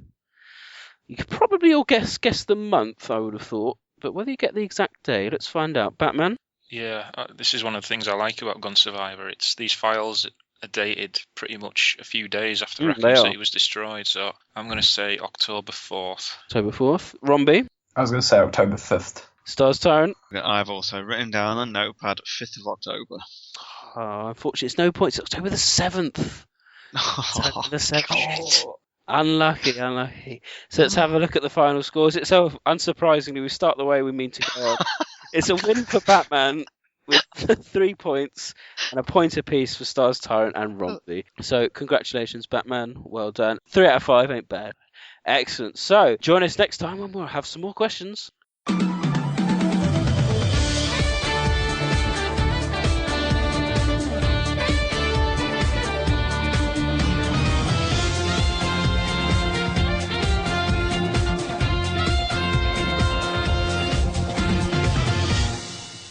So thank you very much for listening and playing along to Neptune's Biohazard Quiz. As I said, we'll have some more next time. Whenever that next time will be, we plan to do another podcast after March 20th when the Revelations 2 disc format comes out. So by that time we all would have had the opportunity to play it, because not all of us will be downloading. So thank you all very much for listening. We hope you enjoyed our little comeback. It was fun as always. Sadly there are no MP3 call-ins, so if anyone wants to call in with their views on Revelations 2, by all means please do, and we will see you all then soon. So it's goodbye from me, Neptune. Goodbye from me, Batman.